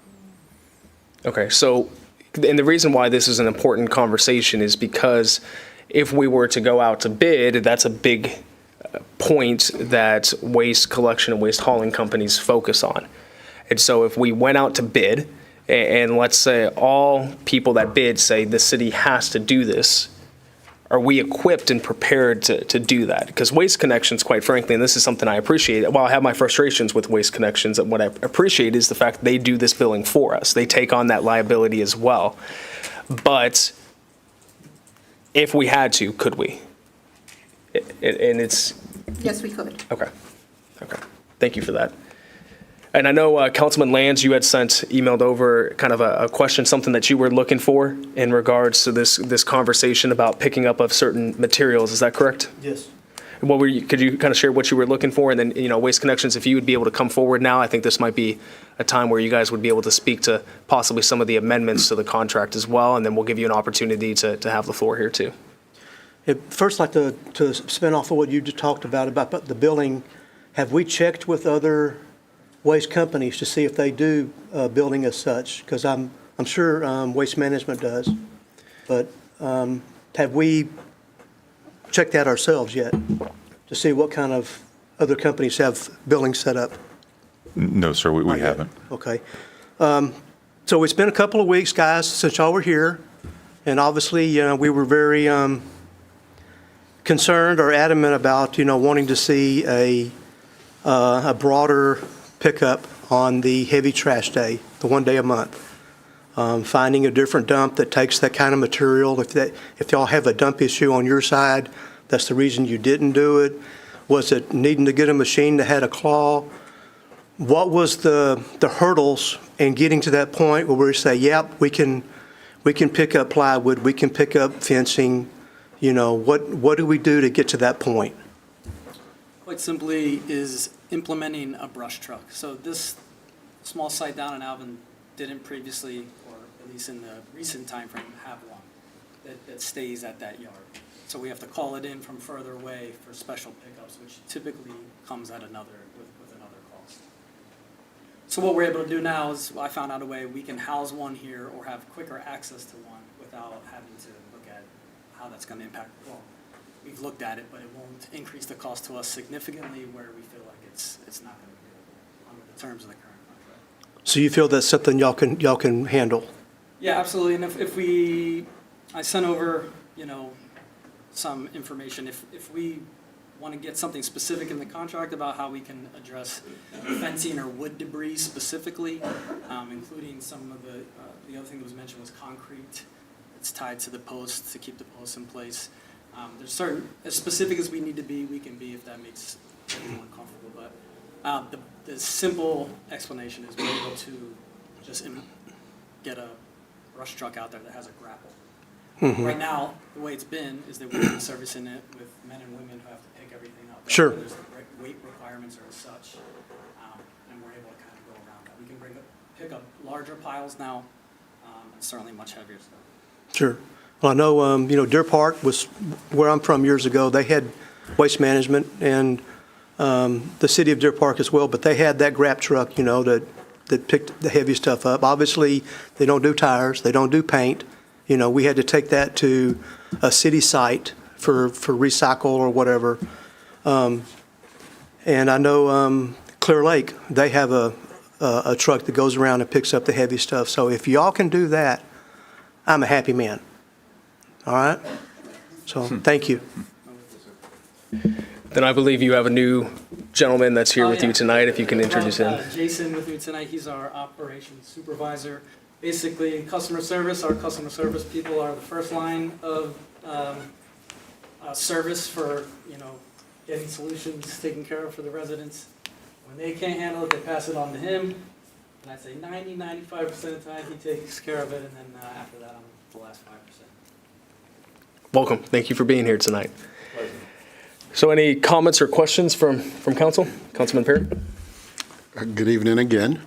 So when we previously met, I brought up the point of the benefit of free market enterprise. It has a tendency to encourage quality of service as well as competitive pricing. So I know that there were some comments brought forward concerning the heavy pickup and commercial, what have you. And there weren't really any concerns with the residential pickup. So since that time, since you're back for questions, I'm just curious as to what responses. I guess first I should do this. Has the staff had any time to get a feel for competitive pricing based upon what they've offered? And I know you may not have. I'm just curious. We haven't, just because we're in the agreement with them. I didn't feel it was appropriate to shop around until we, made that decision. But no, so I don't know, sir. Okay, all right. So that was my main concern, ensuring that those issues that were brought forward would be addressed adequately, and ensuring that we are getting the best pricing based upon what the market offers. Absolutely. Yeah, and I as I agreed with you last time, I think in general that's a solid principle. It's what America's been built off of. With that said, though, there's a lot of value in the relationship that our little site down here at Alvin has had with the community. During one of my conversations with Tammy, I found out, and I don't have any documents that even go back this far, but it's been at least since 2004 that the little site down there, my site has serviced the community here in Manvel. And in that time, the name on the building has changed 3 times. And this kind of goes to what you were saying, Mayor. What happens when we leave? We need a good contract, because even though we like you guys, it needs to continue to make sense. But the names have changed, the names of the company have changed. The little placard on my door has changed multiple times, as the placards here have changed. But the thing that's been lasting is that relationship.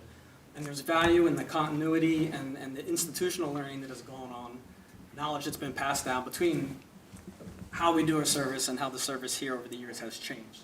And I think 5 years ago when this went out to bid, we're the only ones that bid it, because we're uniquely placed and we have unique knowledge to be able to service the community here. So it doesn't negate what you've said, it's absolutely true, but there is value on the other side of that, which is the continuity of working with a good partner. Yes, now, I definitely appreciate good relationships, but not to the point of if there's better quality, if there's better pricing. And I'm not saying that there is, but I would never want the relationship to overshadow getting that benefit for the citizens. Okay. Councilman Acree? There was a question about roll-offs, and the contract reads that anyone need any roll-off dumpster, they have to go to you, correct? Yes, it's part of the franchise. Right, as far as it, and they say that the price is not competitive. I've heard that really for several years. So is there anything that could do? I mean, the prices, when you say who says they're not? Well, that's the thing. I've never needed one of these, and that's just the things you hear over time. I've been here a while, and that's the thing you hear from people that use them. They say, well, I have to go to them, but they're so much more expensive than somebody else. So I don't really have any answers to any of that. So Yeah, I think, I think we are fairly priced. It's not as though what we price here is significantly different than what we price anywhere else. It's not the type of, all of these waste companies have about the same cost. The trucks cost about the same to run. Disposal costs about the same to get rid of the waste. And everything is priced accordingly. I mean, we can take another look, of course, but I mean, based on, like I said, on average of what we charge in different places, it's not very different here. okay. Well, I wanted to just say that I at least asked this question because that's what some others have for almost every year, really. Thank you, Councilman. I'll share a few thoughts here. Relationships are valuable, and I think we have a unique relationship with the 3 individuals that are standing before us. Since June, you guys have been here three times now before us, and that's much appreciated. But prior to you guys being here for a year and being here 3 times within a year, the only times that Waste Connections came in front of us was when they were telling us that they were increasing their prices. That's not a relationship. That's simply a contract. And so, yes, I very much value relationships, and I value the work that you guys have put in. But my concern is not just for the here and now. My concern is for the next 5 years. Maybe I'm not mayor by then, who knows what God has planned, but what does that contract look like? Because that's what's enforced. That's what ultimately at the end of the day is enforced. And I think there's been a great ways that we've worked together in the confines of that contract to best serve the community and the citizens of Manvel. But that's something that's really important to me. I know what I would be interested in seeing is, you guys have business developers out there, development experts. What's the cost analysis? How do you guys differentiate yourself from the market? Are you guys the cheapest? Are you not the cheapest? Why are you not the cheapest? You guys have the market analysis where you know what your cost is for the roll-offs compared to somebody like Cameron Recycling, which is a local business compared to others. At the last meeting, we asked for some metrics and data, and I don't see that in front of me tonight to be able to make a decision saying, yes, I want to continue forward with Waste Connections. Thankfully, we don't have to make a decision tonight, and I think it's an opportunity for all of us to work together to see what some of those numbers would look like. Because right now, quite frankly, you guys are fighting to stay in the contract. Because you have free enterprise capitalist people up here that want to and desire to open it up. But we also value the relationship, the familiarity that you guys have, that your employees have with the city. And there is value. When we were in negotiations with Dan Johnson as our city manager, one of the things that separated him from the pack, in my opinion, was his familiarity with the city. He knows, as Councilman Oplager talks about, he knows which way the water flows. And that's a very important thing.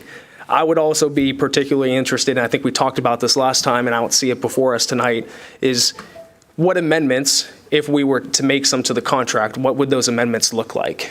Let's get those facts in our hands. Let's get that tangible reality of what that would be, so that way we can make a firm decision. Because if I were to be asked to make a decision tonight, my decision would be based off of what I see before me. It's time to open it up and let the best man win.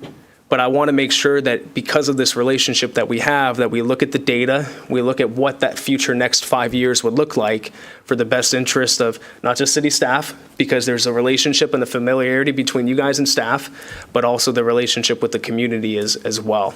So that's some of my thoughts, at least. I'm not prepared to make a decision tonight. I want to take this next 2 weeks and see what can be tangibly put before us, because I want you guys to have the best shot to do what's best for your company, and also what's best for the city as well. But Councilwoman Sarmiento, you raised your hand? Yeah, I've been Please. waiting. I thought I'd just sit out this time, but oh well. Zach, thank you so much for emailing us and doing your due diligence and reaching out. And your email here says, clearly, our last position at the last council was we do want to open it up for bid. Some of us do. And to piggyback what the mayor so eloquently said, relationships are powerful. They're extremely powerful. They're what make business business. If you're a good business owner, you know how to retain those relationships.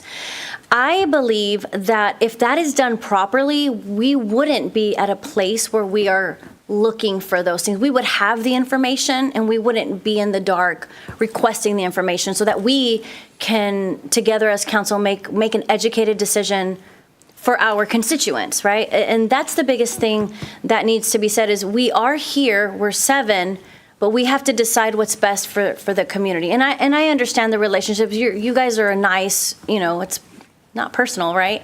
However, I would like to see, again, like what Mayor said, I would love to see what the contract looks like should we go out to bid again. What do those numbers look like? I loved your idea about the QR code on the tag. I like those, those ideas of, innovative things that may have not been done in the past. But also, something that comes to mind is, why did we wait for this to come up with those ideas? And I know you guys are busy, y'all are running a lot, but those are the things that I think about is like, let's be proactive rather than reactive. And then again, can we section up? I know it's probably not an ideal thing for you. You're running the shop there. You're like, it's bottom line, it's a contract, it's a deal. It probably means a lot, especially to your employees and the people that you feed.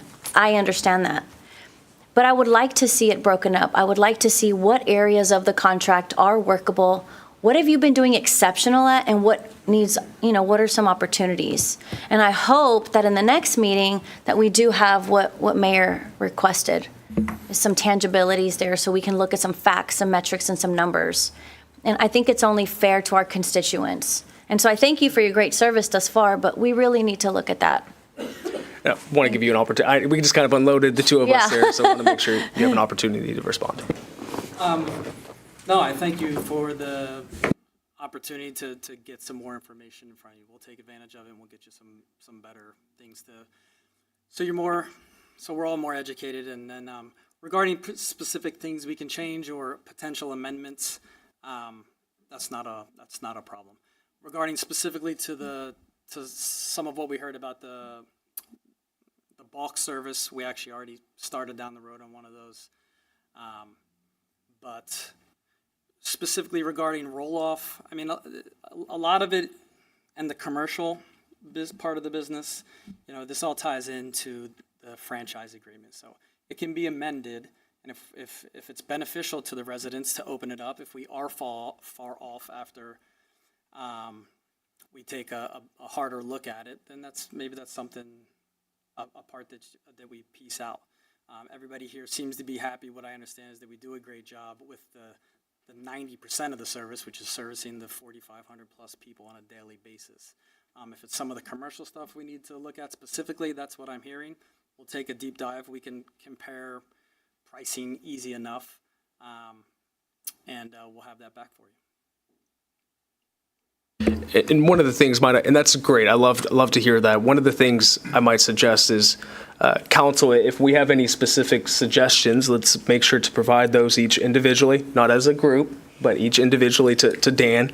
And then, if Dan, if you guys can all connect here, not saying to do it, I know it's the week of Thanksgiving, so it might be tight, but maybe the following week.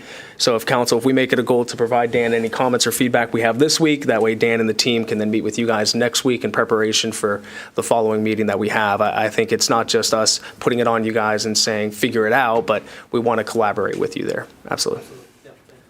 Councilman Opliger. All right, let me start off with saying what I've told these guys. I think they do a wonderful job, short of the heavy trash, which I think is workable, right? But like I've told them, when I drive around and I look at the trash cans after they've been picked up, and every one of them are still standing up. And that means a lot. That means the driver's taking the time, pick up the load, put it back down, and not just carelessly dump it and driving, right? That tells me, there's some care here. And I haven't driven around the entire city, but I take a good snapshot. So I think, again, pass that on to those guys, to the drivers. I think the cost, if the city's going to try to absorb the building, that's going to be huge labor intensive, especially if you're going to have to try to create a cost code or something for each and every person that doesn't have any kind of city services. You better consider what is the cost and the time and the labor of that, right? I think that's, and then what did you say? There's like, 1,000? How many people don't pay? A lot? Yeah, I think Who would absorb that cost? Is that going to be absorbed by us then? Right? Because we're collecting the money. This company's doing a pretty good business for us, a service. Because if we start collecting money, now we're the ones that are short, because we're going to have to send them a check, right? So we got to consider that. They're taking the risk. They're absorbing that risk of collecting the money, right? So, and if I may ask, what's the average aging on your balance sheet for unpaid? Because it's 3 months billing cycles. So what's your average aging? Do you know?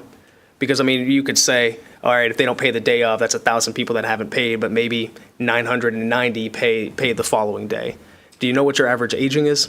So typically with the city of Manvel, we see our customers paying the quarterly bill, the first month of the quarter.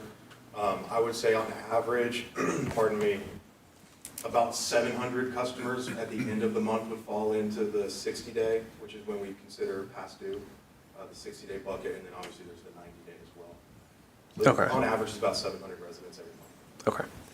And then that fizzles down over time as they pay, and then you guys go through and do your collection efforts as well, that you guys have a branch or department for that, I'm assuming? Correct. It's actually all handled locally here in Alvin. The 60-day, there's served 30-day non-pay notice, you pay your bills, 60-day, at which point they're put on suspend service. So we will not pick their can up. They make a payment, we don't pick the can up necessarily until it reaches further, past 90 days. They pay, state services reinstated.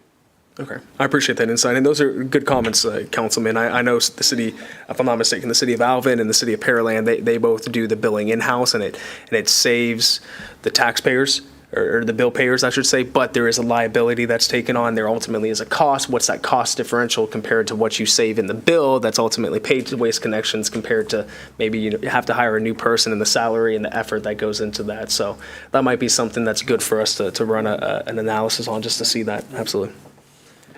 Any other comments or questions from council? Just one last one. Oh, yes, ma'am, please. So I just want to be clear that you guys have serviced Manvel how many years? As I understand it, at least since 2004. 2004, so it's 20 years.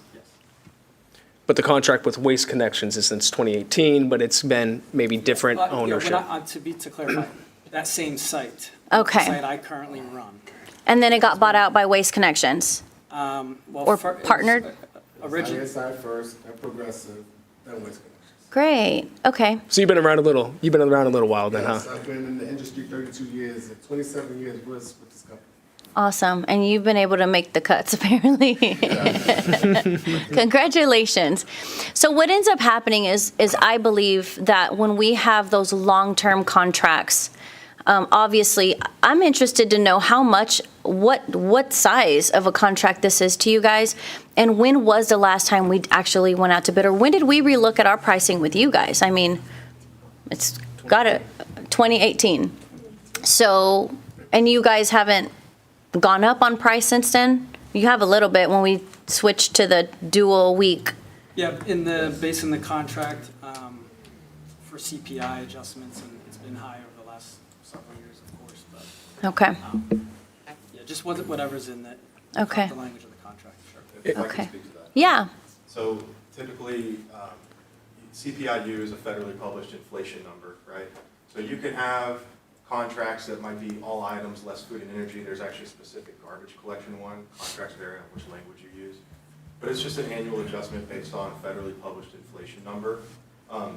This year, when we actually spoke in front of council the first time, was for that adjustment, right? And to Mayor Dan's point, it was an unfortunate relationship building aspect when that's the only time we're here. But when we publish those numbers, the contract stipulates that it's to pull the CPI 90 days prior, right? The federal government publishes data on a monthly basis. We stood in front of council and actually recommended that we use the most recent data because it was about 0.5% to 1% lower. And that was just something, again, to try to reinforce that relationship and say, look, you know, the contract says use this higher number 90 days prior, but this is what the federal government is saying inflation is now. We believe this is more conducive to the city and really reflects the overall cost inflation of the environment now, not 90 days prior. And what I'll also give them credit to as well, Councilwoman, is during 2020 and 2021, you guys didn't raise prices. Even though more people were working from home, there was more trash that was being produced from that standpoint. You guys said because of the times, we're not going to raise it. We're going to swallow those costs ourselves in 2022. And then this year, we have seen an increase kind of catching up a little bit. But from a relationship standpoint, they did not raise those prices, which you very easily could have raised those prices as well. Perfect. So I personally think you guys are doing a great job. My trash is picked up. I've only once had to pick it up off the ground because it was raining. But again, I think that it would be healthy to see what the numbers are for us in our sake, just, you know, and I feel like maybe it'll motivate us to find ways to cut costs somehow for our bill payers and taxpayers. So thank you again. That's all I wanted to know was how long you guys have been here. So a long time.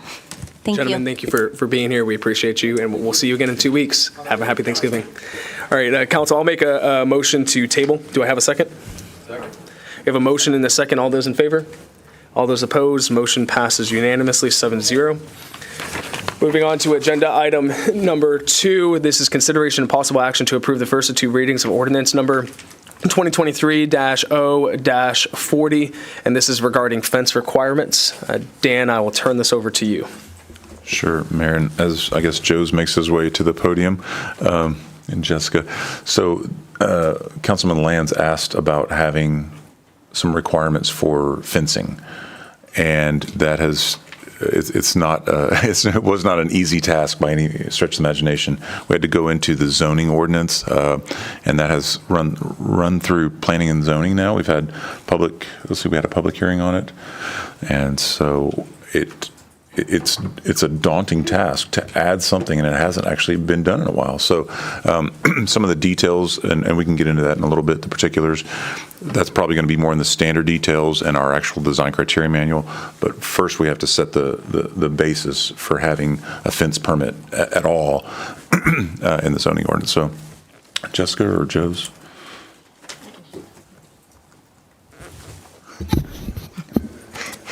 Good evening. So So before you, we have a zoning ordinance amendment.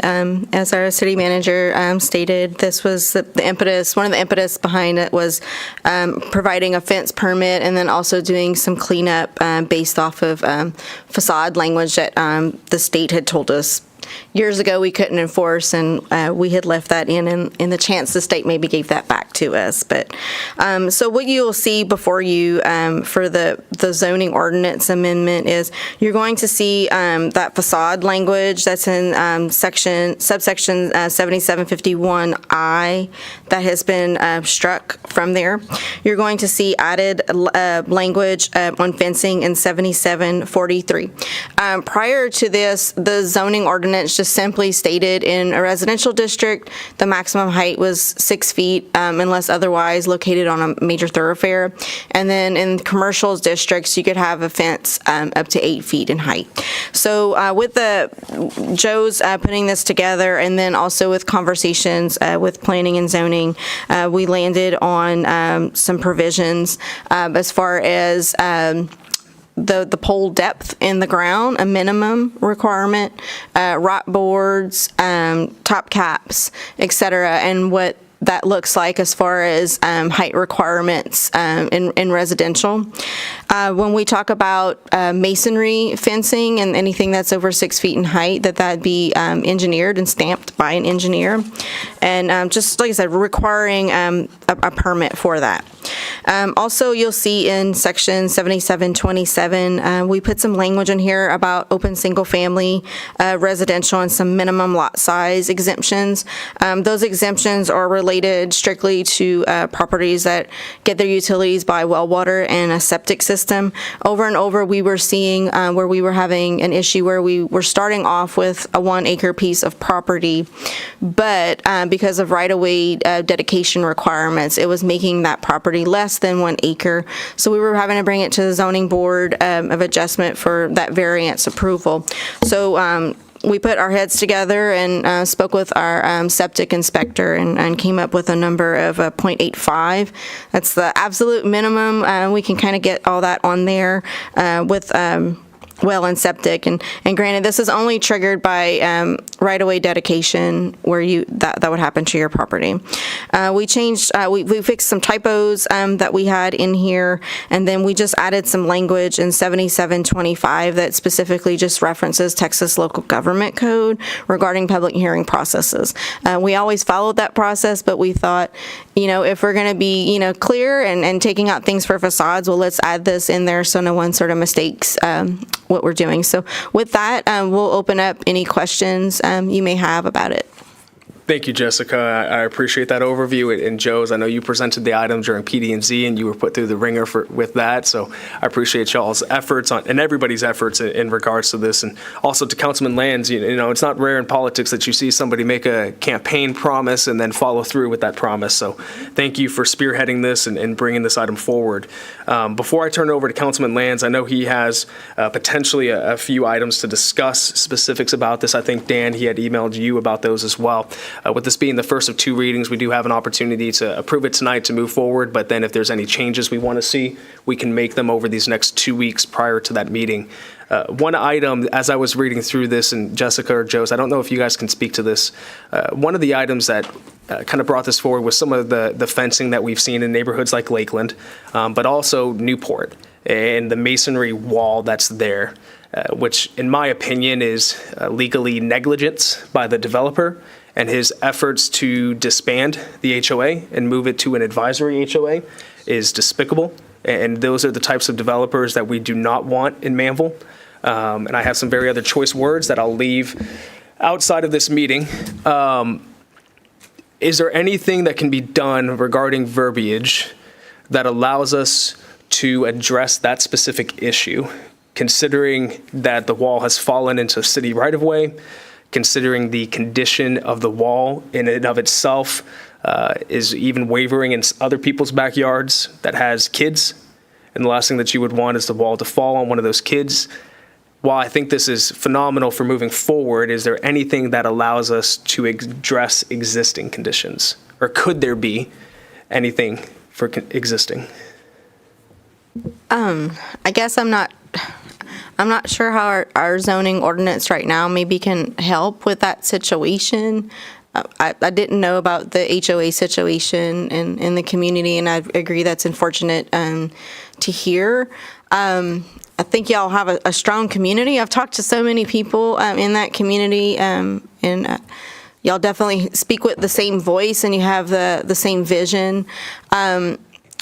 Right now, you could go, right now, the way the ordinance exists without this adoption, you as a HOA could go and repair that masonry wall, and whether you want to put up the masonry wall again, or you just want to put up fencing, just picket fencing, you could do that. I think as a community, that's your decision.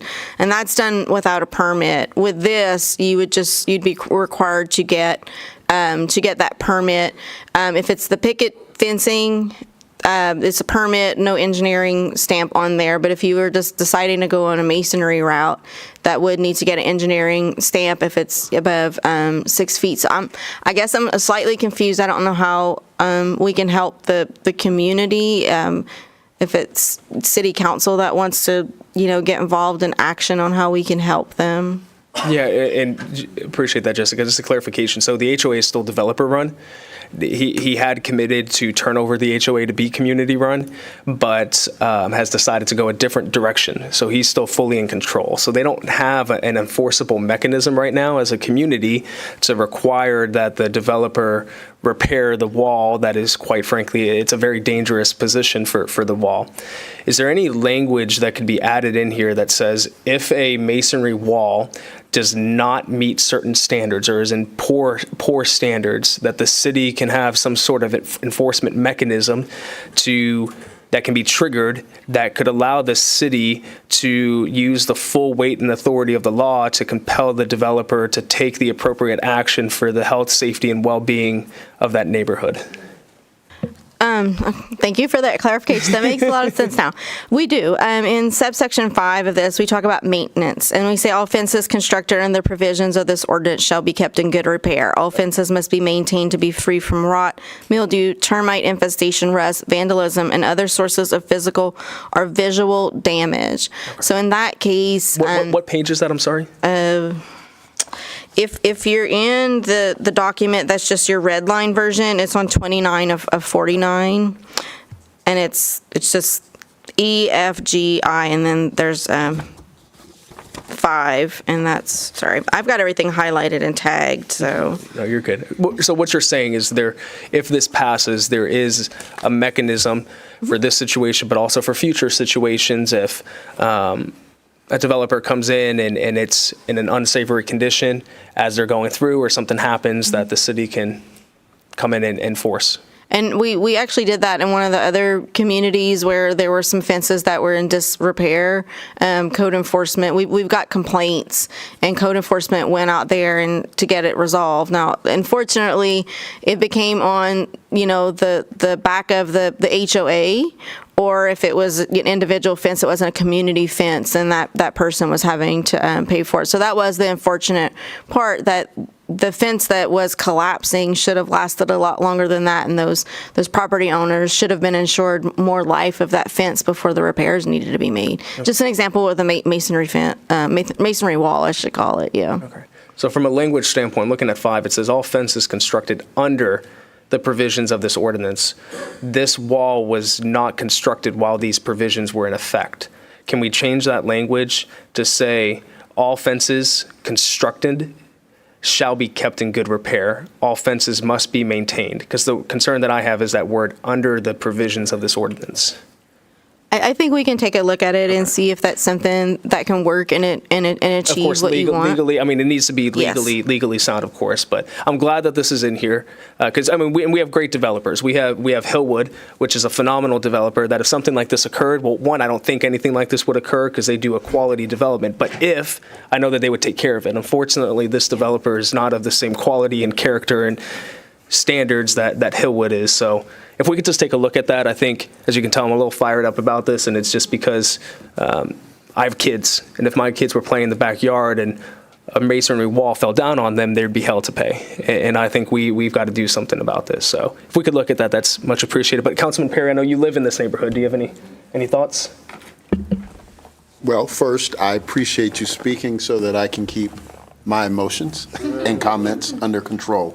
But I do appreciate the work that is going forward with this ordinance, and very strongly in support of what the mayor referenced in making sure that the language can address it, because it is frightening, because had the wall fell in the other direction and a child been out, or anyone, it would have been a tragedy.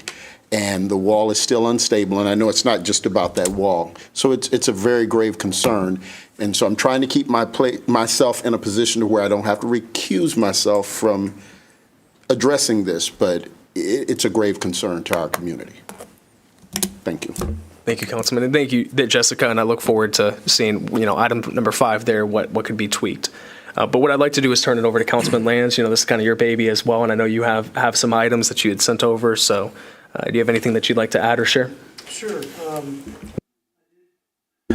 I did read the red lines that were added in the ordinance, and I appreciate that effort on that, getting a few things put in there. I think previously I've gave city manager a sketch of how I have seen fences, how I have built fences, and some important points that I think needs to be put in the ordinance, and to prevent some of these fence issues, the wood fence issues that we have, and them falling over and sagging within a couple years' time after a developer leaves our wonderful city. So I don't know the list of items. Do you want me to delve into that, or just say that, hey, we'll talk about it another day, but in the manager's office, or? Well, I'll turn it over to Dan. Dan, how would you like to? I think some of these are good. I don't know if staff needs a little bit of time to formulate an opinion or a recommendation on some of these. If there's a way that these could be distributed to council as well for consideration, kind of what are your thoughts? Certainly. So, and when I got the email today, I forwarded that to Joe's and Jessica, so the three of us can talk about, again, which of those components need to, we're not refuting any of the components whatsoever, just where's the right spot to put those parameters? Should it be, which ones should go in the zoning ordinance itself? Which ones should just be procedure, which ones should go in the design criteria manual, which ones should be in the standard details. So if you give us just a little bit of time to kind of workshop that internally in the staff level and figure it out, and then get back with you, if that's okay. Because it's kind of, the way it is now, and the ordinance, it's kind of buried in there. So I don't know if we could do I don't know if it's standalone or what, but if someone who's going to build a fence, and this is basically targeted towards our larger developers, where are they going to find these guidelines? Are they going to have to pull up that ordinance and read through all that stuff, or is there going to be something simple? Say, hey, you want to build a fence? Here's the guidelines for the fence. So typically, the detail that was provided us by minimum sizes and spacing, you don't typically see that in an ordinance, that level of detail, because over time, best practices may change, so it gives you that flexibility to update it. So the recommendation would not necessarily be to put it in this section where you say, it could get lost, but maybe a reference is made. The other bigger question too, these are all good things and they are best practices. I've never worked with the municipality or for a municipality that kind of went into this level of detail on how you were to construct it. It truly is just kind of like best practices on how you do it. So this will be interesting with the amount of specifics we have here, how it eventually plays out with the permit and the public. So, but I think, like I said, if this is something that we definitely want to capture in there and not just say maybe best practices, I think it's just a reference that's made in this section that takes us to another document that has this information along with a sketch. And that way it makes it legal what you want to do, but it's just a separate document. It doesn't have to be anything, like 100 pages or anything like that. But we could do it, and then what would happen is with that fence permit application, it'd be something that's handed with it or a part of a checklist on Camino. So perfect. And that's where I think, Dan, you had alluded to as well, maybe the DCM is a place to host some of this, maybe specifically within this permit and on Camino, it can kind of give that cheat sheet as well. Once it's done, pull together the different sources. But if, Councilman Lands, if you're good with it, let's give staff time to flush some of this out. Let's make sure that kind of these items that you had sent are in the next agenda packet as well for council to view. I would love to give an opportunity for some of our good standing developers as well to look over them and provide us some recommendations and feedback on those, because they might have some additional suggestions that they might be able to make from their experience there too. So I think it's heading in the right direction, absolutely. I was just going to say, so a good example of this is, our ordinances require streets to be constructed out of concrete, but it doesn't go, and it might give the width, but it's not going to go into the header spacing and the rebar spacing and the thickness and the compressive strength and all of those other components that we're going to have deeper into our standard details. Same thing with sidewalks. You have to build a sidewalk. Okay, but what? What kind of sidewalk? How thick does that have to be? No, we're not using wire mesh. We're using rebar, those kind of things. So very, very similar. And for council, if we didn't talk about this before, some of the basics, right now, what we're seeing with, for lack of a better term, builder grade type fences is the posts, which arguably probably the most important part of the fence. They're not always in concrete. They're not always very deep at all. So you can go in there after a year and the entire fence is moving. And you're seeing outside of the subdivision, you'll see people are bracing a brand new fence, and of course, they're not warranted and all these other things. So Councilman Lands just sort of identified a need that this should not be. I mean, people should not have to be replacing a fence that's 5 years old. I mean, it's not that difficult if you do it right the first time. And whether that's putting how much concrete and how deep and all those other things, the parameters, again, I'm happy to get in the weeds. I love the weeds. I'm happy to get in there. I just don't know, back to Jessica's point, if the zoning ordinance is the spot. But first we had to create this period, because otherwise we had no teeth to require a fence permit, period, which is pretty amazing that we, for all these years, we've not had any real. No fence permit. Yeah, no fence permit at all, yeah. Any other questions or comments from council? Do I have a motion? I'll make the motion. I'll second that. All right, we have a motion in a second. All those in favor? All those opposed? Motion passes unanimously, 7-0. And if we could just make sure, Dan and Tammy, that this item is on the regular agenda, not the consent agenda for the next meeting, that'd be great. Thank you. All right, next item, consideration and possible action to approve the first of two readings of ordinance number 2023-0-42, and this is for the truck utility trailer leasing. Dan? Or Jessica? Or Joe's? As Tammy would say, hold, please. It's all organized. I swear it is. While you get prepared for that, is the applicant here tonight for this leasing space? Yeah. Okay, great. Thank you, sir. So yes, this is a SUP application for 20514 Morris Avenue, and it's for NAICS use code 53212, and this is for the business where we have an existing strip commercial development, and it's for the back end on that suite. It went to the Planning Development and Zoning Commission, where the Planning Development and Zoning Commission recommended approval. Sorry, I got tabs, but I'm not that quick. They recommended approval, and that was a vote of 5 yeas to 1 yay at that meeting. Staff recommended approval of it, and that was with 5 conditions. If you like, I can go into more detail. Otherwise, you can ask more questions of the proposal. And then, as the mayor pointed out, the applicant is here in the audience if you have more questions. Thank you, Jessica. Do I have any comments or questions from council? So I do have a few questions. So one of the big concerns that I have is how much space is going to be taken up with trucks and trailers. In the data sheet that I read, it said that generally there's going to be 4 trucks and 4 trailers, but it could go higher than that. I don't see there being any cap there. And what's to stop this leasing facility from having the entire parking lot filled? In most situations, I wouldn't necessarily care. But we do have our public city library that we do have families that try to park and go there and utilize the library.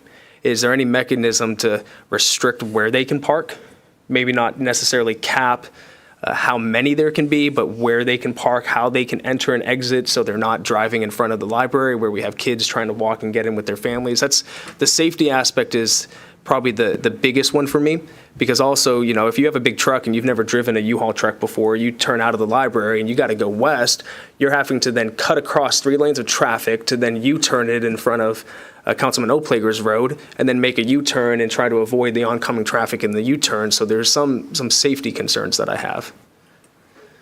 And sorry, there's a few different questions that were baked in there. And so what the applicant has indicated is that they'll have 4 trucks and 4 trailers. And then we haven't put a cap. Instead of that, the ordinance includes an exhibit which shows the area towards the back where parking will be restricted. Now, in excess of 4 would happen in situations where there are some unplanned drop-offs that may happen, but the applicant has clearly indicated that they do not stay there for long. However, if it's the council's opinion that we add a cap, I'm pretty sure the applicant wouldn't be concerned about that, and we can definitely include a cap. But the only issue being that figuring out that number would be difficult. So that's why we stayed with restricting the area and showing the space right in front of the spaces that they are leasing to restrict the parking in that area, and also including a condition that specifies that language, that it wouldn't go on the other side of, along the Highway 6 side. Okay. So that's how we try to address it, but if the council strongly feels that a cap needs to be put in, we can amend one of the conditions to add that cap. Just taking a look here, I must have missed that in the conditions. So there is the condition that it has to be designated to the areas as drawn within that site plan by the applicant. It can't expand upon, beyond those designated 2 areas. And if you look at the ordinance also references that exhibit included and specifies that. Okay, and the exit is just that rear exit, correct? Okay, perfect. So I must have missed that or forgot about it since I slept since then. So I appreciate that, Joe. I was glad we called that out. So that gives me a lot of peace of mind for it. Like I said, if our library wasn't there, wouldn't necessarily have concerns about that. But knowing the safety of kids or people that frequent it is important to me. And I'm just taking a look here at the ordinance. So here's the conditions as well.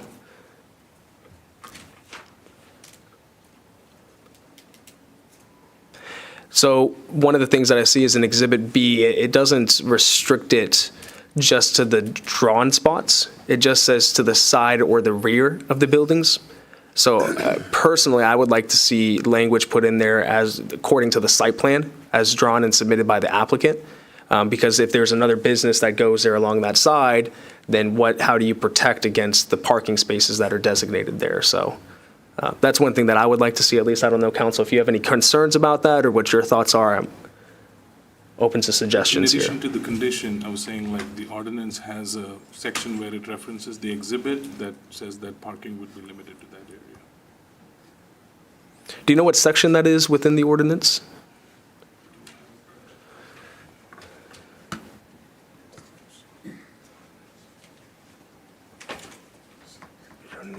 C. So that's Exhibit A, Exhibit B. Oh, okay, I see it. I found it, Joe's. So it references Exhibit C, which is there. So perfect. Okay, we're good. I was able to find it. Thank you for that. So I think you covered my concerns and questions. So I appreciate that. Thank you. Any other questions or comments from Council? Councilwoman Sarmiento. The only question that comes to mind as I'm looking at this is, have we heard from any other businesses and how they feel having big trailers parked in what's designed to be more of like a personal parking? Looking at the photo here, it looks like, well, number one, it looks like it's taking up, or they're leasing a space that's on the end of the shopping strip, which that's great.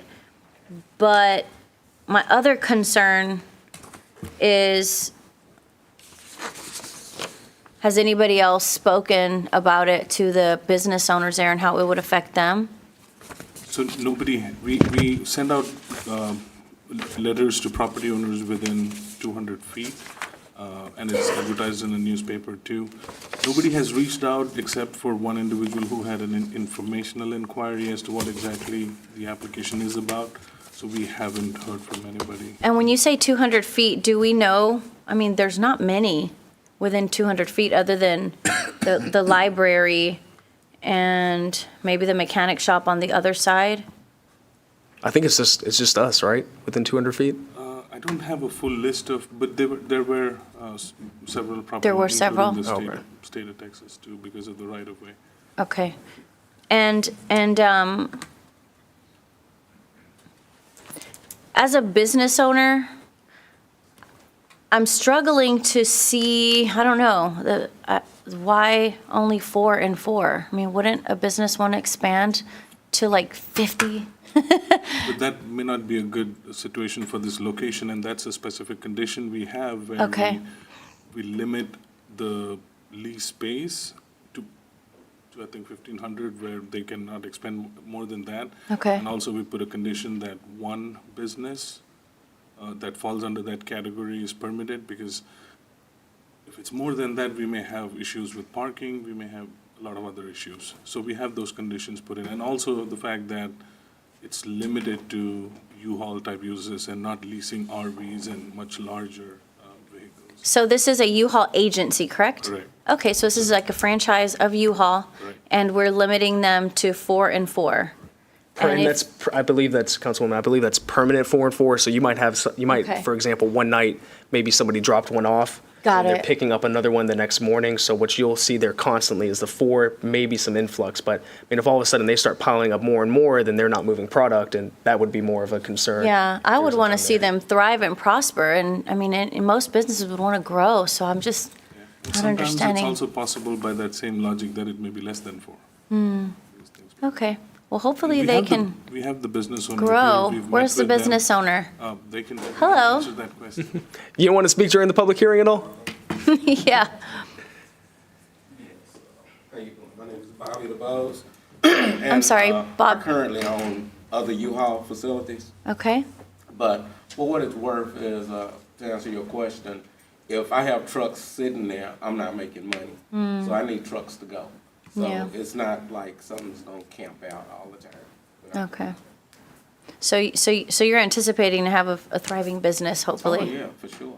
Okay, and the Maybe we demographics could have here? one of your trailers in the upcoming Christmas parade on the Maybe. 15th. I may be glad to do that. So Manvel seems to be a thriving community for you to help you, the demographic here. I get a lot of Manvel business right now. I own the U-Haul over in Arcola. Okay, So I get a lot of Manvel business. all right, well, we're pro-business here, so. All right, thank you for answering my questions. Cool deal. Thank you. Thank you for being here tonight. Any other comments or questions? Jessica? To answer the question on the notification, the 200 feet, it was 14 mailing notifications it reached. Okay, and no one had any concerns? We had one informational inquiry. I think he sat on the fence for a while, but he thought about it and decided he didn't, and he didn't pose any opposition to it. Was that a Mostly just- fence with cement for the posts, or what type of fence was that? Hopefully it was, so Sorry, it won't fall over. Good one, Mayor. No, that was, I'm proud of All right, myself. thank you, Mr. Bobby. Appreciate you. I didn't realize, I mean, I'm looking at the Google map here, that there's 14 different property owners within that vicinity, Yeah. so very interesting. Well, any other comments or questions from council? Councilman Oplager, did you have something, or are you good? I just look at, I'm sorry, I'm looking at the two rectangle, that's just noting the detention pond on that property, right? Those are that's the property line. Yeah, yeah, but right here's a detention pond. He's talking about furthest to the east. If you look Yeah. at, what exhibit is this? If you scroll up. This is, If you look at the aerial vicinity map Yeah. on the permit request document, you'll notice that it has the rectangular orange or red lines, the one furthest to the right, furthest to the east. so that's just noting the retention pond, right? It's definitely part of the property. I'm not 100% sure if. Yeah, there's a little- Access a detention pond. So, yeah, but it's they're not, different. that's not parking or going to be parking, because that's the detention pond there. Mm-hmm. There Okay. wouldn't be parking on that area. All right, very good. All right. Okay. So what I'll do is I will make a motion to approve ordinance 2023-0-42. Do I have a second? I'll second that. We have a motion and a second. All those in favor? All those opposed, motion passes unanimously, 7-0. Congratulations, your item will be on the consent agenda most likely next. Feel free to come to that meeting and join us if you want, or you can watch online. So thank you for being here. Agenda item number 4, consideration of possible action to approve the first of 2 readings of ordinance 2023-0-43, and this is for the child daycare services. Dan, Jessica, or Joes?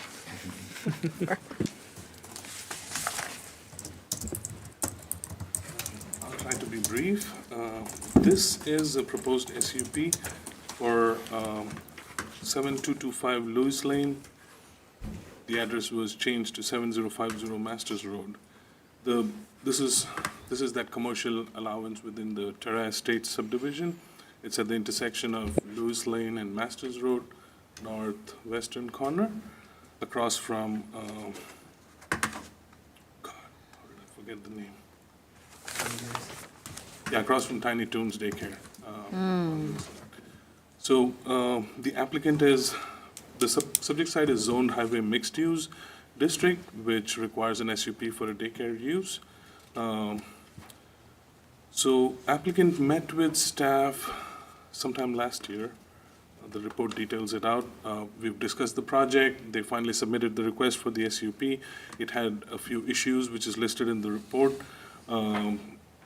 There were comments issued. They addressed some of the comments, resubmitted back again. Just to go quickly on some of the issues that we had, there was a minimum rear property line width requirement of 60 foot on this based on the zoning ordinance, but based on some of the definitions, it could be addressed based on considering the address to be off of Masters Road. The zoning district also requires that there cannot be any parking in front of the building between the right-of-way and the primary building. That is based on the special allowance that the district has for a mix of both residential and commercial, where the intent is the parking to be behind the residential. So that doesn't apply to this. That was resolved. The applicant, as you heard in the public hearing section, is requesting for a variance for sidewalk on along Masters Road. And we had comments about traffic-related concerns for the property, but our engineering review, based on input from a traffic engineer, was able to resolve those concerns. And additionally, the applicant has sent us some exhibit last minute today showing that they have provision for stacking on the property. The site is an oddly shaped, triangular-shaped site. It's a restricted site. There cannot be it's not as design or planning flexible for a lot of commercial uses, factoring in parking and building and everything. One of the advantages the site has is that the detention for the site is factored in as part of Terra Estates. The proposed site plan, as you can see, includes a building, outdoor play area, and a front parking area. They are also providing some buffer between the residential lots and the primary building. The proposed SUP does conform to some of the goals of our comprehensive plan. Staff is recommending approval with 6 specific conditions listed in the report. Planning, Development, and Zoning Commission is also forwarding a positive recommendation of approval. One thing that I would like to note is that best practices for daycare is that play area, outdoor play area is usually behind the building, away from the right-of-way. In this situation, it is along Masters Road. However, they've proposed fence and bollards outside the play area to address that concern. Staff is including a condition that outdoor play area will meet Texas Health and Human Services Commission's minimum standards, and the daycare will definitely have inspection process with them too, so that's taken care of. With that, if you have any questions, I'll be happy to answer. I'm sorry I couldn't be brief. I still have things going on in mind that I need to mention, but I'll cut it off right now. No, you were perfect. That was great. That was great. So, yeah. Please stay up here. So, and one thing I want to say is I know that Miss Piper also met with the HOA for Terra Estates as well, and kind of talked with them and to make sure to be good neighbors. And there were no concerns that were brought to my attention in the conversation that I had with the HOA leading into tonight. One question that I have, and I'll leave my comments about the sidewalk to the next agenda item. Usually in situations like these, there is some escrowing of funds or some improvements that are made to the road. Is that called out anywhere, or what's the conversation been about the stretch of Lewis that borders the southern portion of the property? I'm not 100% sure about that because this whole acreage was platted as part of the Terra Estates project, and all of that conversation would have happened in the past. In the past, okay. Get into a whole lot of details on that. Okay. Perfect. That addresses one item there. And I know that the traffic concerns were brought up during the PD&Z meeting, but the reality is, I mean, you could have which was kind of my vision, a little selfishly, was a drive-through coffee shop there at some point in the future. But that's okay. That's okay. I'm processing through that. It's okay. But you would have a lot more traffic from that. This is controlled traffic. You have a set occupancy. You know how many people are going to be coming and going on a given basis. So traffic is not as big of a concern to me. There were other comments that were made regarding a competition in the area. And I don't think that we should shy away or be afraid of competition. And government should not be intervening and dictating what competition should or shouldn't be allowed. And in the past, I was opposed to regulations that the city was discussing regarding restricting competition for certain businesses. So I don't believe that it is our role or responsibility to restrict or reject an SUP based off of the fear of competition. It should bring out the best in each and every one of us to serve the community. And as Ms. Piper had mentioned, this is a growing city that's going to have a growing need for childcare. And if we have people that care about the community, that live in the community, want to be involved in serving the community, that's something that we should encourage. So that's some of my thoughts on it. You answered my question about the street, so thank you for that, Joes. Any comments or questions from Councilman Lance? Joes, I tried to hear as much as I could. You're a very soft-spoken man, so I might have to clarify a couple of things. Okay, so there's not going to be any parking in front of the building facing Masters, is that correct? It'll be along Lewis, yeah. Along Lewis? Yeah, since it's at the intersection, it's tough to say whether there'll be a slight part which will be. And then parking in the back? There's no parking in the back. No parking? So on the side and rear, they have outdoor play area, and it's all outdoor area. Okay. So parking is limited in front of Lewis. Okay. But there's going to be pickup and drop-off in the front? That is correct. Okay. So if I think you'll be surprised. And then what's the occupancy going to be on the daycare? Number of children? My recollection from the application was that they can have a maximum of 100, but it all depends on the floor area. The applicant is here. I'm anticipating that it would be licensed for a maximum of 100 children. However, to maintain those lower ratios, we would cap enrollment closer to 8. Okay. Years ago, my family had one of the largest Christian daycare centers in Deer Park, and we had like 110 kids. So I'm very familiar with the traffic. There will be a good amount of traffic in the mornings, dropping kids off, in the afternoons, picking them up. So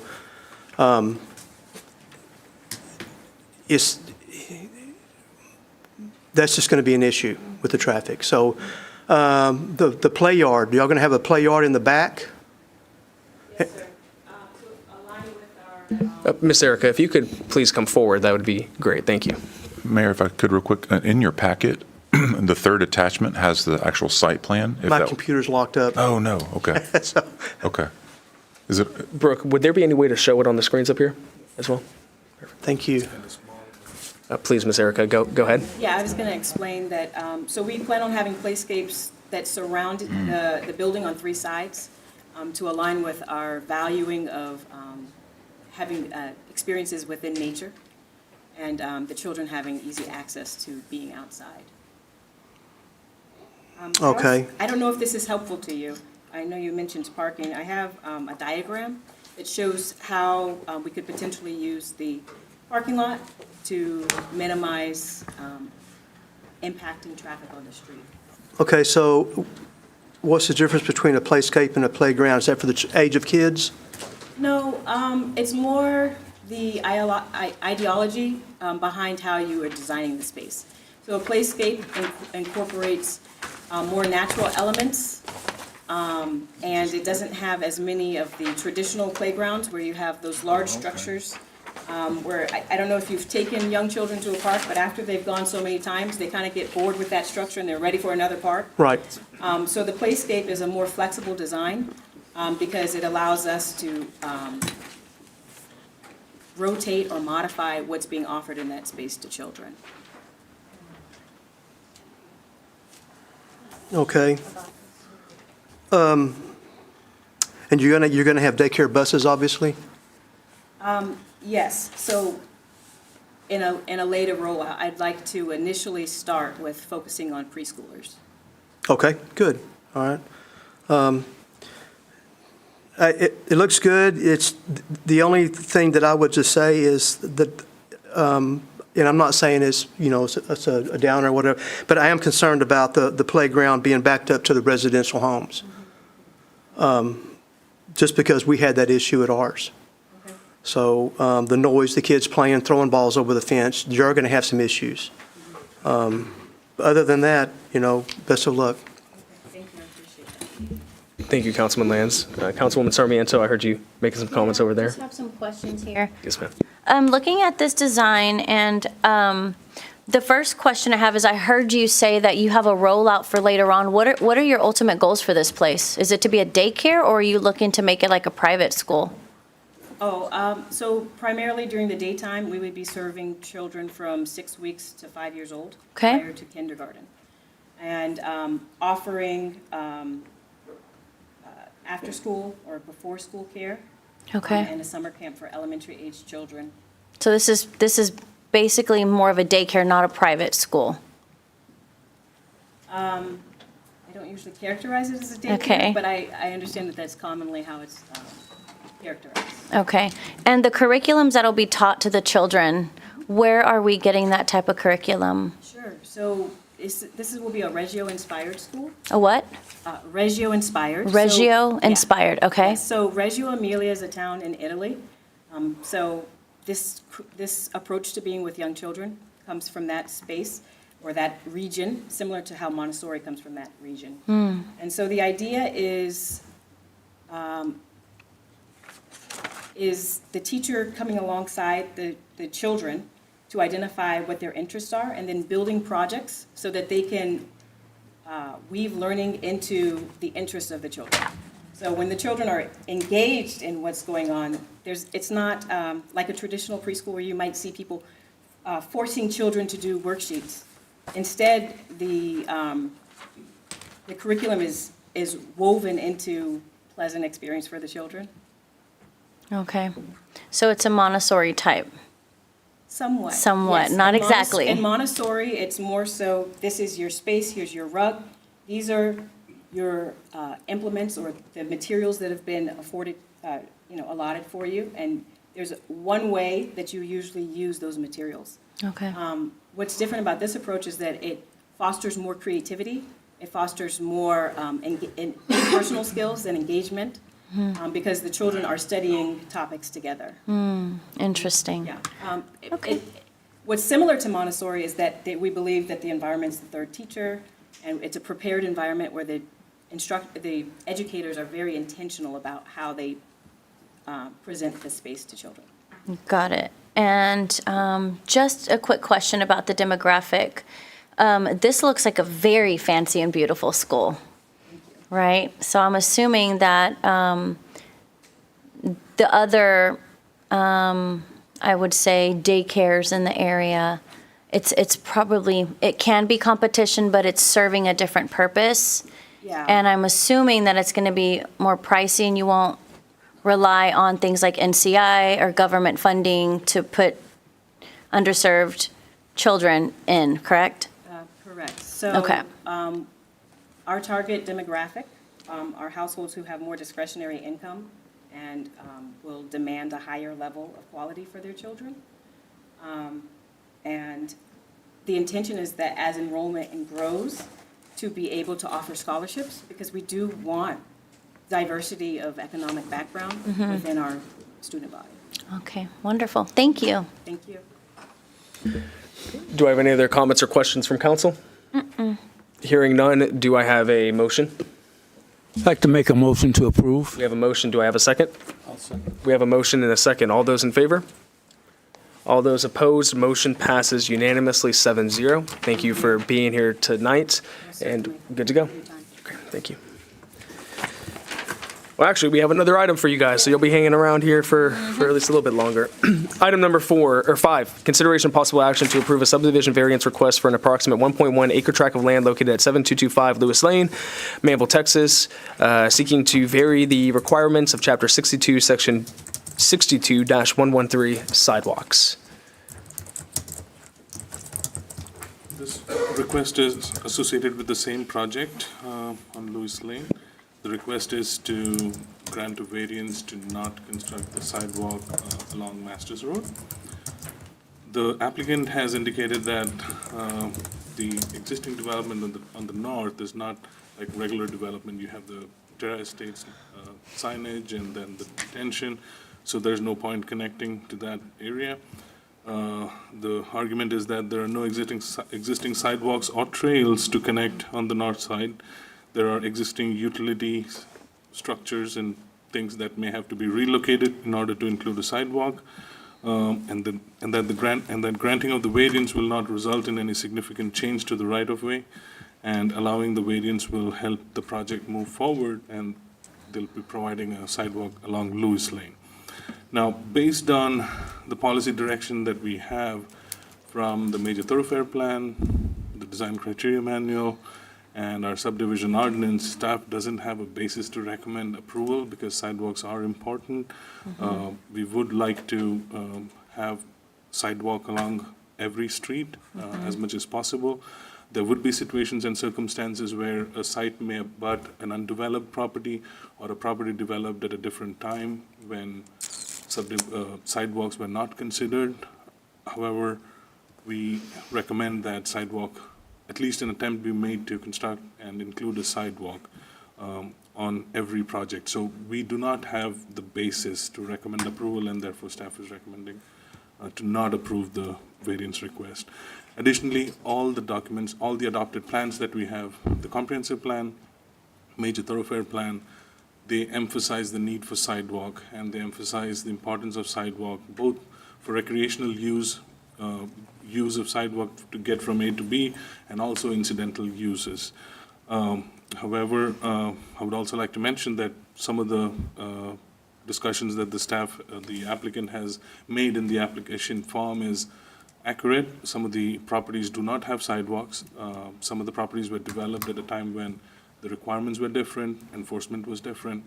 However, at the same time, there are some properties that do have sidewalk. So staff do not have the basis to approve. Yes, recommend approve, sorry. Thank you for that, Joseph. If you just want to stay up, just in case we have any questions, make you do squats, standing up and sitting down so much. So I'll start first and say I'm not inclined to grant a variance for our sidewalk. I think I've made that position known, as well as fellow council members as well. But I would be open to some alternate paths forward here. Considering that having a sidewalk right along 1128, I don't know how practical that seems. But I could see along the western edge of the property, maybe placing the sidewalk along there, or in lieu of building the sidewalk along the eastern edge, there be efforts made with the city to partner on the city to connect and build a sidewalk from Terra Drive, which is one of the entrances to Terra Estates, connecting it through to the sidewalk that's going to be built in front of this property. So that way, that there's sidewalk that goes all the way along Lewis, instead of building just simply north along 1128. I think those would be more practical solutions than requiring the property owner to build along 1128. I don't know if either of Joe's, in your professional opinion, or staff's professional opinion, if either of those might be practical approaches to take. If I were to lean between the two, I would say doing the connection from Terra Drive all the way over to this property and escrowing funds with the city for the purpose of that might seem a lot more practical than going north-south. But what are some thoughts there? Just to provide some clarification, they're going to do the sidewalk on Lewis. The variance request is for it not to be constructed on Masters. Correct. Sorry. I think the one on Lewis is just to the edge of their property line. So what I would suggest or offer up is instead of doing it along 1128, you instead go a little bit further to the west and to Terra Drive instead. Saying the frontage of Terra Estates, not just the commercial tract. Correct. So basically, instead of it going north-south along 1128, basically lift that up, turn it horizontal, and place it further along Lewis Lane going to the west to essentially connect Terra Drive. So that way, for example, if you have somebody that lives in 7050 Terra Drive and they want to walk their kid to this child care facility, they don't have to walk along the side of the road or in the ditch to walk there. They have a safe passage to get there, which would encourage more foot traffic instead of vehicle traffic to the child care facility. I don't know what thoughts are on that, what might be able to be done for something like that, but that's at least where my thinking was at, and I'd love to get staff's opinion and council's opinion on that as well. I think that's a great recommendation, but I think staff would also make the recommendation that there needs to be one on Masters. So there are examples of the ESD site built their portion on Masters recently. I believe Stripes has a sidewalk there too. So going back to what was written in the report is, yes, there are businesses that may have been constructed in the past when we didn't have these regulations or we just didn't have the enforcement of it. But the goal is through time that there would be that connectivity. And I think we've while you might not see the foot traffic maybe now going north-south, maybe on Masters, I think it's been proven, when we talk about, well, we don't know if somebody would use the sidewalk, but we see kids from the high school using back and forth on Highway 6 all the time as a means to and from. So sidewalks are great for their recreation, but sometimes they're also a means from getting a point A to a point B. And also we didn't directly, mention it, but just having that accessibility, the ADA accessibility through time within the city is extremely important to do that. So. I appreciate that, Jessica. And going by what we heard at the public hearing section from the applicant, it looks like the applicant is willing to have discussions with staff to see what alternatives we have instead of like a full variance to not do it. And based on your recommendation as well, we can definitely, if the applicant is open, we can go back to discussions and bring the item back again to see if there is an alternate way to approve it with a certain condition which addresses our need for a sidewalk along Masters. Because what's before us. We'll also have to reach out to TxDOT maybe, because it's a TxDOT right away. They'll have input on the situation too.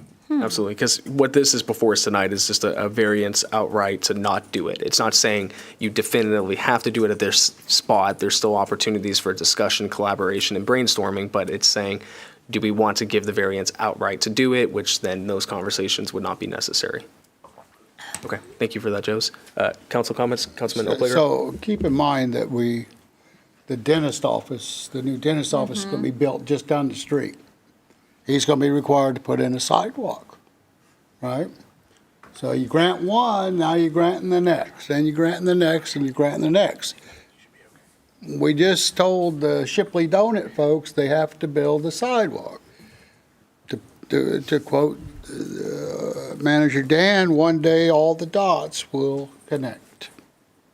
It's just, I understand the problem, but one day the dots will connect, right? This only will create the snowball, and especially as moving forward, farther down towards Highway 6, as that Masters develops. So just keep that in mind. Absolutely. Thank you, Councilman. Any other comments or questions from council? Do you have one? You're looking at me. Are you ready to make a motion?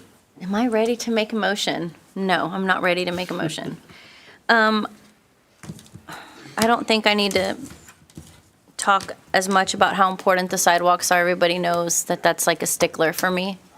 And thank you, Jessica, for bringing up the high school kids. I'm not certain if everybody knows, but it's a big concern. And the idea is, like Dan said, to connect the dots. What I would like to see is the discussion around it about, instead of just granting a variance to not have to do it, I want to know what it would take to get it done. And maybe like Mayor Dan said, team up with staff and the city so that we can start making, you know, the sidewalks a part of our Manvel on the Rise, which is a need, especially if this is going to be a facility used for children. Pedestrian access has to be priority. And again, it's that today, but we don't know what it is tomorrow. And so when we build new construction, we have to be thinking about the 20-year plan. We have to think about the tomorrow. You know, they may grow into a school and kids may want to walk there from Terra. We have to be thinking about those things, so. Absolutely, and that's Yeah. valuable input, and that's our goal from day one. Yeah. However, a lot of times what we are confronted with is a situation where the applicant is like, we want to try for a variance to not do it before we get into discussion. Yeah, I think it's the responsible thing to do, especially when it's around children. I do. Thank you. Thank you, Councilwoman. And I would say, you know, to the team here at City Hall, regardless of what decision has come to regarding, because I can predict which way the vote's going to go, but when there comes time to put in sidewalks, if we want to look to partner, whoever the contractor is, to possibly be able to partner with that contractor, because there will already be a mobilization out there to find ways to start to connect Lewis Lane a little bit further to the west, at least for Terra Estates there. Because with the career and technology school being right there, you know, we're talking about a lot of students walk on Lewis Lane and also walk on Large. So if we can find not just north-south, but east-west ways to connect sidewalks, that would be important. We do have a hand raised for the engineer for the project. I do want to give you a moment to speak, but sir, if you could just keep it brief, that would be appreciated. Yes, thank you. So I just wanted to mention a couple things. You know, just one of the conditions that we had to work through was this, you know, triangular shaped lot. And part of the reason we decided to pursue the variance was because of that disproportion in the right-of-way. There's a 500-foot right-of-way on that side of the property. So it wasn't the fact that, you know, we wanted to avoid building that sidewalk. You know, we as designers, we find, we pursue reasoning for decisions. And so part of that decision-making process was that condition. And so there's also the client's, the client also wanted to kind of make it known those proportions have kind of made it a hard decision for her, right? And so it's part of that reasoning was that disproportion, but also kind of the time leading to the process for approval and SUP.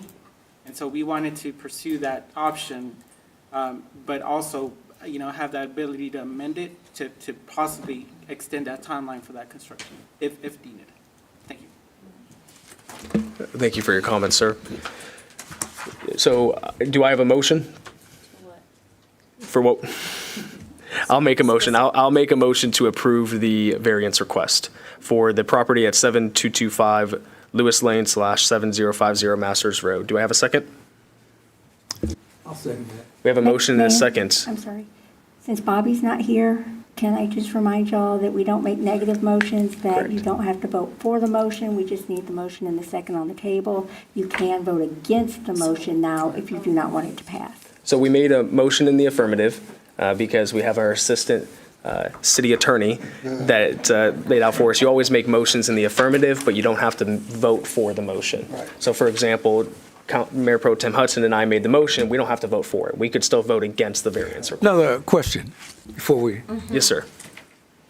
You mentioned the fact that the city could partner with the person that's building, and maybe that would be something that could happen. Yeah, I think, well, to expound upon that, maybe there might be some EDC opportunity funding to help cover the cost of sidewalks. But if the decision comes to where the sidewalk is built along 1128, since there would already be a contractor out there doing work for Miss Erica and her business, maybe the city could find a way to partner with that contractor to help us extend the sidewalk a little bit further to the west to help connect Terra, since there would already be somebody out there with the concrete, with the equipment to do that anyways. So, but there might be some EDC funding that's available that, Eric, I would encourage you just to touch base with the city secretary about that if there's opportunities there, if you haven't already. Okay, so we have a motion on the table. All those in favor of the variance request? All those? The variance request to not put a sidewalk in. Correct. On Lewis or 1128. On 1128. Are you in favor of the sidewalk or no? I want a sidewalk. Okay, so you're not going to vote for this then? Got it. Okay. Thank you. And this So- is confusing. You're good, you're good. So all those in favor, no hands were raised. All those opposed? Okay, motion fails unanimously, 0-7. Thank you, everyone, and thank you, Miss Erica and sir, for being here. We will now move on to agenda item number 6. I'm going to read this out and step out for a moment. We have consideration and possible action to approve the first of 2 readings of ordinance number 2023-0-44. Dan? Or maybe Jessica or Joe's. I don't know which one to go to. You hold the tag team. And this is, my apologies, this is for the church property that is right there along McCoy. So this request is for an SUP amendment. This is not creating a new SUP. As a background, this subject site is the former Overflow Church. It's located at 7335 McCoy Road.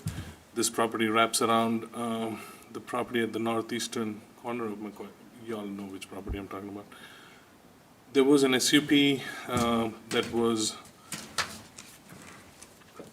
approved and adopted in 2013, which established the allowance for a church on that property. That SUP was amended in 2017 to allow for additional uses related to church, like a daycare, senior citizen program, and things of that sort. Now the applicant, who's representing a different church, is requesting an amendment to the SUP in order to allow expansion of the parking area and requesting to consider allowance of an alternate paving material, which in this case is permeable pavers by True Grid, to be considered for their parking surface and their drainage calculation. So this is an approach that was also approved for the Redeemer Church. The packet includes some specifications on the product that they are proposing to use. This was reviewed extensively by our engineering team, our city engineer and associate engineer. And based on the engineering review, staff is recommending approval. Planning, Development and Zoning Commission had extensive discussion on the material. They reviewed the proposal thoroughly, and they are also recommending approval. And both staff's and PD&Z's recommendation is based on 3 conditions listed in the report. The first condition is permeable gravel paver system for the parking area and drainage construction is permitted in accordance with the Exhibit C and Exhibit D and shall be maintained in good condition with no pooling of water, leaves, twigs, trash, debris, or visible dirt. Second condition is shared parking with abutting commercial property located at 19701 Highway 6 in lieu of on-site parking construction is allowed, provided a written agreement between the subject owners is submitted. Such agreement shall be maintained in the office of the city secretary. Number 3, except as expressly amended by this ordinance, 2023-044, requirements, regulations, and conditions included in ordinance number 2013-007 and ordinance number 2017-0-49 remain in full force and effect. I also failed to mention another request that was included as part of the SUP amendment was to allow shared parking with the insurance office. The applicant has not been able to provide us with a letter. They did intend to, but circumstances changed. They're working on getting us that letter. So with that, if you all have any questions, I'll be happy to answer. Thank you, Joe. Appreciate that. Do I have any comments or questions from council? Councilman Acree?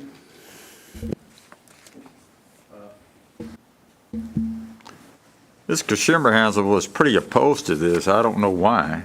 You know why? So her letter was included in the report. I have a feeling she maybe misunderstood that this is a SUP that is allowing a new church. I'm not 100% sure. Maybe I shouldn't even answer that. I'm not 100% sure what the opposition was, but it sounded like one of the concerns was with the extension of parking, there may be drainage issues. Number two, one of the things in the letter was that there's a lot of churches in the area. Why another new church? Dan. Mayor, I didn't really understand, and she's not here, so. Yeah, there's been a little bit of history as well, and I think, Dan, if you want to speak to that a little bit. That's what I was going to say. In her letter, she does it? Okay. Yeah, there was some history there with Overflow Church, the church that was there previously, as far as lighting. Okay, that's what I was wondering. Yeah, so it's likely the stigma of that. I think Jessica actually found a letter from Mrs. Simmerhansel. I don't know if we want to read the whole thing. Was that the gist of it? It's in the packet? It's the last 2 pages in your packet. It's a letter of protest from Ms. Simmerhansel, and it explains, and it is, like you said, the history from Overflow Church. Yeah, there were some challenges in the past regarding light pollution and light that was shining into neighboring properties, and some challenges between neighbors, the city, and the previous tenants regarding that. So that's a little bit of the history that's there. And that would be a question that I would have, Joe's, is, this is an amendment to an existing SUP. What is the current ordinance with the previous or the current existing SUP? What restrictions does that have, and can those be improved regarding light pollution?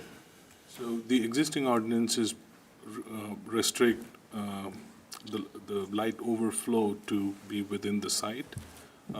And we're not making any changes to those conditions that we have on the previous 2 ordinances. So all the requirements and all the conditions on both those ordinances will still be in effect. And any overflow of lighting, if it's an issue that comes up, it's a code enforcement issue, and we'll definitely be following up on that and making sure that it's not in violation of the ordinance that we have. Okay. And the previous ordinance is very clear about what light overflow is and what the light pollution is, so that way there's no questioning of or different interpretations as to what might or might not be light pollution? My recollection is it was pretty clear. It restricted it to the property. Okay. It was like zero overflow. Okay, perfect. One of the concerns, Councilman Acre, do you have anything else? No, I mean, she's not here, but we got to read it again in 2 weeks, so we'll address it. Give some time. Because one of the concerns, Joe, that I do have is for this property, just in general, it wouldn't matter who was there, is drainage. So regardless of whether or not it's permeable coverage, even if it's the existing grass, I think I don't know if you can even call that a pond that's behind it. We'll say the drainage facility that's behind it, I think is very inadequate to what the needs are for that area, considering that it is within a floodplain. Correct, Mr. Floodplain Administrator? Yeah. And so by amending this to allow permeable pavers, which we've seen how that's worked over at Redeemer Church, I struggle with that. So I don't know if you guys have, from an engineering perspective, how permeable are these pavers? Does it impact the permeable coverage? I'm assuming somewhat it does, and it could impact because now you have cars that are driving there that are impacting the way that the land sits as well. Plus, it's already inadequate drainage capabilities as it currently stands today, and none of that's going to be addressed. I mean, if they came and they said, hey, we're going to dig that deeper, that'd be one thing, but it's also a church, and I know funds are limited for churches. Sure. And actually, a lot of the existing, there's grass growing there, but there's a compacted gravel underneath there as well. There's kind of a hard pan. And, the original request was, hey, can we just park on the grass? Absolutely not. We're not. I know that we can't do that. but, what can they do instead? Because it's not practical to have a detention pond there, a floodplain mitigation pond. There's just really no room at all. So this is this product is extremely expensive. It's more expensive than concrete, unfortunately for them. So this isn't by any stretch of the imagination a way out, a cheap way out or anything like that. You have to go to great lengths to prepare this sub base and everything to get this to where it does what it's supposed to. Because if you don't do it right, then the water is just going to sit there, and then that doesn't do anyone any good. So I'm seeing this a lot more and more on churches where they're just in a fixed spot. They're trying to redevelop an area where they just really don't have any other choice. And I mean, certainly if we had a regional detention pond option for them, something in the vicinity, but there's not. Even if you start talking about our pond offsite, it's too far away to, it would present a localized flooding problem. So I think this is the best scenario, I guess, that they could come up with, and we can't come up with anything better. Hopefully, when Redeemer did theirs, gosh, that's probably 6 or 7 years ago, maybe 5 years ago. It's several years ago, and think the processes are better. It's a lot about the contractor that you get. We've got better oversight, quite frankly, now too. So we'll be out there watching to make sure that it's done per the specs as well. But it doesn't. The numbers, the way that you run the numbers on these, it doesn't increase its impervious coverage. So there should be a net zero to the local area. Well, I appreciate that, Dan. And I one of the things I would ask is between now and the next meeting, if we could just double check, triple check the light pollution just to make sure. And if there's anything that we can think of to make sure that we avoid what happened previously, I think it's, I'd rather be safe than sorry there. And to Ms. Simmerhansel's letter regarding churches, maybe I'm a little bit biased here. I don't think you can ever have too many churches in a city, but that's my bias coming out there. Just wanted to add to what Dan said. This system, it's not, on the surface it'll look like it's gravel within some plastic mesh, but it's a sophisticated system. There are different grades of it, depending on what application it is. The details are different, the construction is different.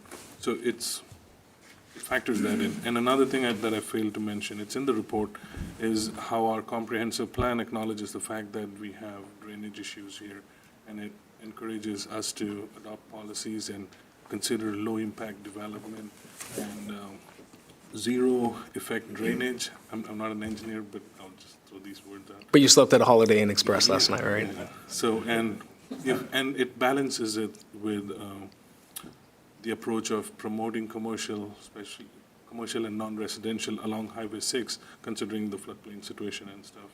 It encourages that. That's one of the bases also why staff is recommending. Okay, thank you for that. Do I have any other questions or comments from council? I do. I just have a question. Councilwoman Sarmiento?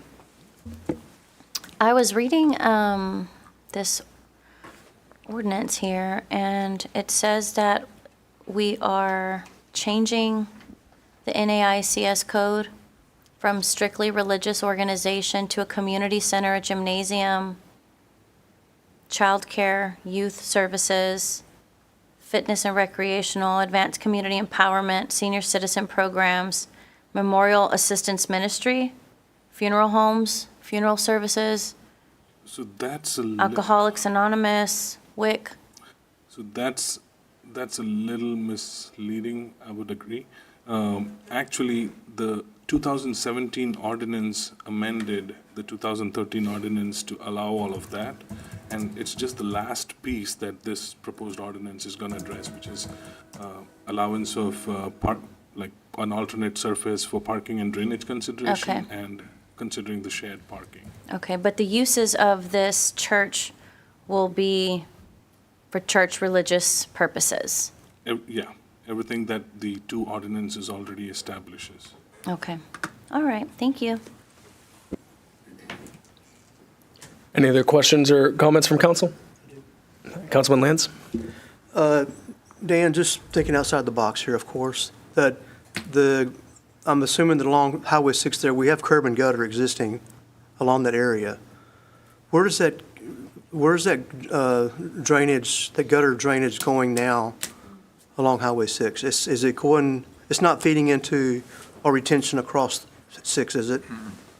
No, there's a storm sewer that under portions of Highway 6 that drains back to right in this area. I'd have to double check. I think it goes to C12 though, which is just right there, the one by the high school. Okay. So, yeah, you're right. So Or C12 will. I can understand it wouldn't be cost, it wouldn't be, they couldn't afford to tie into the one across intersection there. Run a new line over there. But if they tied into that existing storm sewer that's going to a retention pond, could be there's some calculations looked at that? You can. So the tricky part about offsite detention is that you have to be able to convey your 100, I'm going to try not to nerd out too much, but 100. I'm with you, buddy. You would have to convey your entire 100-year developed flow to that pond. And that's the tricky part, because now you're talking about a very, very large pipe to get it there. So the beauty of a detention pond on site is then you release at a restricted flow. So if you don't have a pond on site, then you still have to get that developed flow to the pond for it to be released in the first place. I'm not sure if that makes sense, Yep, but yep. yeah, it's really a conveyance, I guess, is the moral to the story. You can't convey it to there. And even if we could get it to C12, say we had extra capacity in C12, well, as it goes underneath the railroad tracks and underneath Highway 6 and everything else, it's choked down so much that it backs up. So even if we had a pond on the other side, as we know. Upstream flow, yeah. Right. Just a thought. It's the right thought. It's a great thought. We just can't get there. So Dan, a question that I have for you is that current drainage facility on the backside of it, is that engineered to handle what it needs to right now? Because I mean, I'm looking at the property, looking at the space of the building, the land that it takes up. That's no longer permeable coverage. I mean, even as it sits today, is that adequate? Do you mean the small little area on McCoy between the two drives? Yeah, like how is their drainage currently handled, and is it appropriate for the current times? Candidly, any improvement that they make is going to be an improvement to that area, because I don't know how that was done. This was an old water bottling company way back when. I don't know if they provided detention. I've not seen a drainage plan for when that was installed. That could be a water feature for all I know. They would rather fill it in because it's dangerous. It's difficult to maintain. It's not. At one point, I remember there was bamboo and stuff growing. I don't think there's anything in there right now. So you're thinking right. That is absolutely not big enough to be a detention pond for this whole. For even what's there now. You're absolutely right. And to further expound on that, the building on the corner where I used to office years ago, and the police department office there even before that, and it was a dentist's office, there's no detention whatsoever for that one. Which I'll say, I think that would also make a great coffee shop. I'm just putting that out there for the future. Coffee's on the mind, guys. So no, I appreciate that, Dan. Starbucks isn't bad. It's not bad. They have some great employees there. Expensive. Okay. Well, what I'll say is I'll say this. Dan, Joe's, and Jessica, I think one of the things we've talked about a lot over the years is let's find ways to say yes, and I think that you guys have done this here, and I appreciate you looking into it, diving into it, seeing what's work, and I appreciate your recommendations. So I just want to make sure to thank you for that. Do I have any other comments or questions from council? Do I have a motion? I'll make the motion to approve. I second that motion. We have a motion and a second. All those in favor? All those opposed? So motion passes 6-1. Thank you, everyone. We will now move on to agenda item number 7, consideration and possible action to approve the first of 2 readings of ordinance number 2023-0-45, and this is for the planned unit development. Dan? I think they're gonna, Joe's is trading it off to me now. That's fine. So this is a PUD rezoning for a PUD for 82 acres, and this has been approved as MUD 79. Its location is in the southeast corner of Croy Road, which is also County Road 58, and Highway 288. It's bounded by 288 on the west, Croy Road on the north, Cooper Ditch on the east, and Bella Lake subdivision on the south, to give you some orientation to it. The PUD document that's before you is going to be for the reserve at Manvel, which is intended to be, it's a mixed-use commercial project that's going to have light commercial uses with some hotels, some retail, offices, and restaurants. Within the PUD document, you'll see some land use allowances in there. You also have some development standards that were put in there, building material requirements, landscaping requirements, some signage requirements that just default back to the city's sign ordinance, information on utilities with those coming from MUD 79, and then also some other miscellaneous provisions regarding voter homes and approval of minor amendments to the PUD document. We have gotten a traffic impact analysis, and that has been submitted and approved. The PUD does conform to the comprehensive plan's goals of creating mixed-use community, promoting economic development, and meeting communities' retail needs. The Planning, Development, and Zoning Commission did recommend approval of the zone change to PUD with the PUD document, and it was a unanimous vote with 6-0. And city staff also makes a recommendation of approval to you for the rezoning with the PUD document approval. Thank you, Jessica. Appreciate that overview. Do I have any questions or comments from council? Well, I'll start us off here. I think this has been a long time coming. Mr. Wazinski and his family have owned this land for many, many years, and I'm excited to see that there's actually something before us now. And I know that there was a lot of work put in by Mr. Wazinski, his team, and the team here at City Hall to get us to this point. A question that I have, is this PUD tied to the land, or is it tied to the current property owner of the land? The zoning will be tied to the land. It's tied to the land because it's zoning based, okay. And just, so if Mr. Wazinski sells the property in the future, this stays, and so if somebody were to buy it, because that's my big concern, is when we do things like this, if property changes hands, you got to be thinking about that. And just because one of the things that immediately pops to my mind is that we have a car dealership that's potentially looking to come just south of there. In regards to the permitted and NAICS use classifications within this PUD, is that something that would be allowed outright? Would they have to go through an SUP? Would that not be allowed? I think, maybe there's, I'm just really curious about that piece. So the way they've worded it is anything that's allowed in light commercial and how it's allowed in our zoning ordinance is how they've mimicked it in their PUD document. So if a SUP is required for something, it'd be the same. So in this case, the zoning ordinance doesn't outright allow a car dealership use, so it would require a SUP or some sort of amendment to this PUD document in order to get a car dealership on that property. Okay. And Jessica, is there anything in this for you that really kind of gives you heartburn or any concerns, anything specific overall that might be important for us to look at? Or overall, you're pretty happy with it? I am, and I feel like it's been a long time coming, and we're happy that it will be coming. And I think Mr. Wazinski is going to probably do us a good development, and we've got a foundation with the PUD document to get that started. Okay. And just a clarification, so PUDs are always tied to the land, but there might be some additional items that come forward as well that we're expecting to follow up this. Like, this isn't going to be the last thing that we see for this area of land. We might see some other items coming up for approval as well. This is just the land use. So this is just kind of getting them forward. I don't know how much you want to go into those details, but Mr. Wazinski can maybe tell you, but conversations about utilities and such, which I think there might be an item on your agenda that would maybe help with that. I'm not sure. Or looking at other MUDs for consideration. But yeah, you will be seeing some other things come before you for approval. This establishes the land use.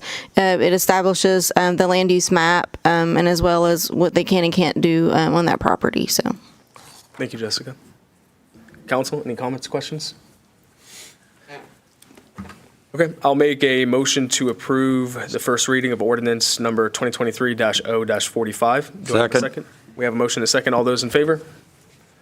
All those opposed, motion passes unanimously, 7-0. Congratulations, Mr. Fazinski. We're excited to see what comes next. Next, we have agenda item number 8, consideration and possible action to approve the first of 2 readings of ordinance 2023-0-46. Thank you, Mayor. So there's been a considerable amount of work done on this project by someone who's not here tonight, and that would be Bobby Gervais. But he's been working on this franchise agreement, and it actually came about just right before, I guess, with Valencia. And I don't know, we actually have the developer here for Valencia, if that would be appropriate to talk about it. That'd be good? Sure. No introducing. Okay. Welcome, Russ. Evening, Council. Glad to be up here. We are working with a group called Universal Natural Gas. We formerly call them Centric. They are a natural gas provider, similar to what CenterPoint does. What a lot of other gas companies do is they'll just tap into a nearby pipeline, run lines over to a development, and provide those gas services. So this is very similar to what CenterPoint Gas does. We've just decided to reach out to a different group to provide those services. Nothing more than that, really. Gas is a bit of an unregulated utility, and so a lot of different companies are getting into the gas game, if you will, and this is just another one. So we are also partnering with them on fiber as well, and they're going to be bringing fiber to the community for our residents at a much reduced rate. And so we feel like a combination of these utilities are going to be a benefit to our residents. Thank you, Russ. This is a non-exclusive franchise agreement, so this doesn't mean that we can't still franchise with CenterPoint or other gas companies, just to clarify.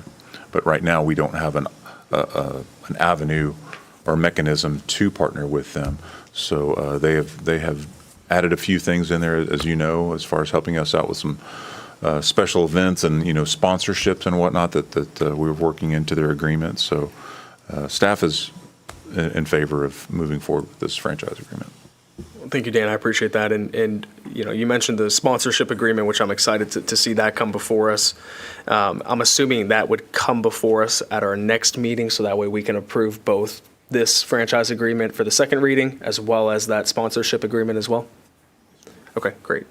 And we'll talk a little bit more about that when it comes before us, but there's an exciting partnership opportunity there to help secure funding for some future events as well from this Universal Natural Gas LLC. But do I have any questions or comments from council? You have a question? Go ahead, please. This is intriguing to me about this natural gas, being that it is unregulated and it opens it up for competition. If this comes with, obviously it's for Valencia, but what are the opportunities for other Manvelites to tap into that and save money as well? Because we all know that although it's unregulated, gas is definitely something that's starting to shoot up. And I know that there's been legislative and things they're talking about, because it's so inexpensive, to profit more off of it, just like electricity and fiber and all those beautiful commodities that make us so warm and comfy. Yeah, I think one of the benefits would be that once they establish a backbone, then they can start feeding it to other parts of the area. Again, they'll go through the right-of-way, which is part of the franchise agreement, and they'll be able to possibly open it up.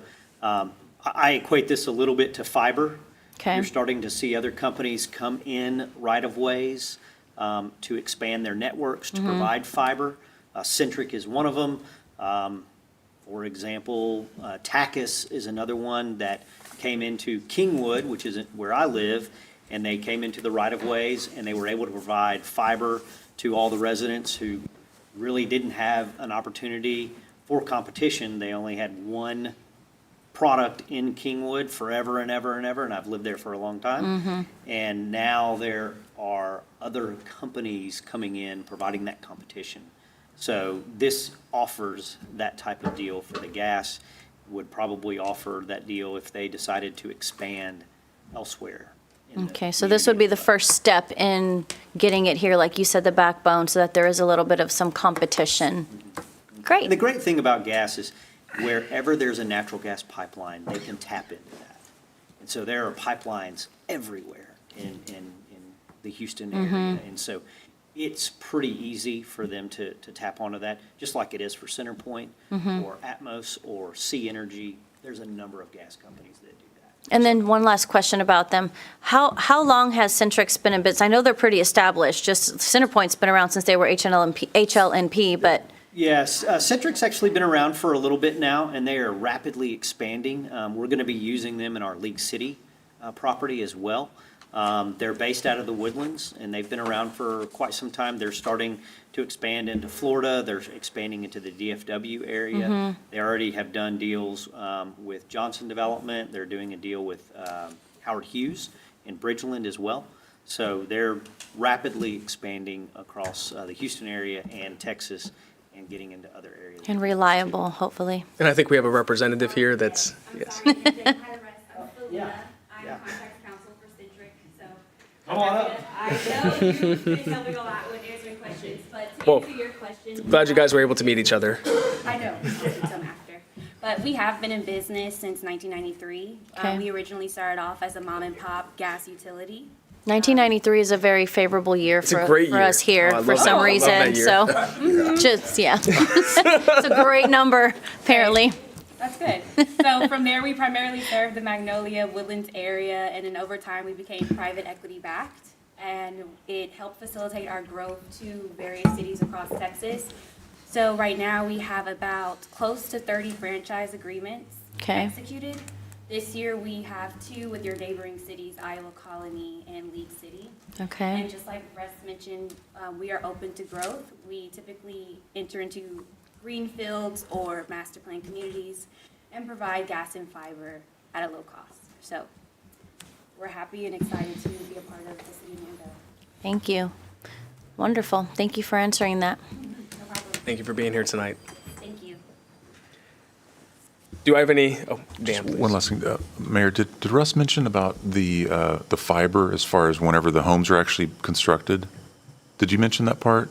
Because that's pretty exciting, I think. We do, yes. Our homes are pre-lit. Yes, they're Pre- pre-connected with gas and fiber. That's what attracts some of our developer partners to our company. So Yeah, what was really intriguing to us is oftentimes when you go in and you develop your very first sections, those first homeowners that move in there don't get internet service for 3, 4, 5, 6 months because AT&T or Xfinity just aren't ready to turn it on until they get a number of different customers. Centric is different. It is going to be on as soon as you get in there. And so that was one of the benefits that we found that made our decision pretty easy to be able to use them. And then they're going to partner with our technology provider so that day one, when somebody moves in, the internet's going to be turned on and they don't have to worry about it. A lot of people work from home now, and so they're not going to have to worry about having to go to the community center or go to the local Starbucks or wherever to get that internet for their work. So Didn't you say there was basically a QR code, like on the countertop or something? I mean, you that's right, Yeah. yeah. In the typically the primary bedroom, you've got your internet panel, and they'll be able to sign up for it right then and there. The router will already be there. The modem will already be installed, so it's all sort of done pre-closing. So as soon as somebody moves in, You're ready. So I have a question then. Are they going to be able to use other providers? They will. They Yep. will, okay. So it's not an exclusive it's not an agreement with exclusive- Centrix? No, not Okay. at all. If their provider really they want to be with Xfinity, they can then wait a couple of months and turn Xfinity on. Or typically 3-4 months down the road, when new homeowners move into that section, Xfinity might already be turned on. They may want to go with that particular provider. But we feel like what Centric offers, the price that they offer it at, is going to be It's an advantage for you. Yeah, absolutely. Thank you so much. Sounds for like you're trying to answering those. sell us some homes. in Valencia, right? I've got 949 of them coming up for sale. Ready to get to work. Well, thank you guys so much. Do I have a Thank you, motion Selena. regarding this agenda item? I make a motion to All right, approve. we have a motion from Councilman Acre. We have a second from Councilman Oplager. All those in favor? All those opposed? Motion passes unanimously 7-0. Now moving on to the fun item tonight. Agenda item number 9, consideration and possible action to approve resolution 2023-R-32. So we'll turn it over to Dan. I believe we also have Joe Murrow here as well. If you guys can give us Cliff Notes version of what we're looking at here, and then we can open it up for questions. Certainly. Thank you, Mayor. So what you have before you tonight is just the first step if council wanted to consider issuing certificates of obligation, i.e., borrow money to pay for the wastewater treatment plant that we've been talking about. Water reclamation facility, that's another way to put it. You actually have two different items in your packet, one that would contemplate just the wastewater treatment plant, and then one that could contemplate adding funds to that for streets and sidewalks. And right now, it's very open-ended. It's for discussion. This starts a calendar that takes several months. That's I believe that's in your packet as well, isn't it, Tammy? So we asked Joe Morrow to come and explain. He's worked with the city, I guess, on all of our COs over the years to talk about what that would look like, what the process looks like, because this is a new process for several of our council. Some of y'all are familiar with the process, but Joe, if you're ready, we're ready for you. Good evening, Mayor, members of council. Joe Morrow with Hilltop Securities. Approving the notice of intent is the first step in the issuance of certificates of obligation. The next action the city would take would be its publication. And 46 days after the publication, the council may meet to adopt an ordinance authorizing the certificates.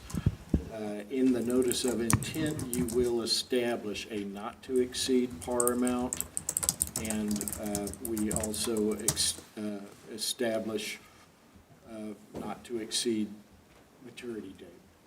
So those are the things that is done by the notice of intent, as well as define what you will spend the money on.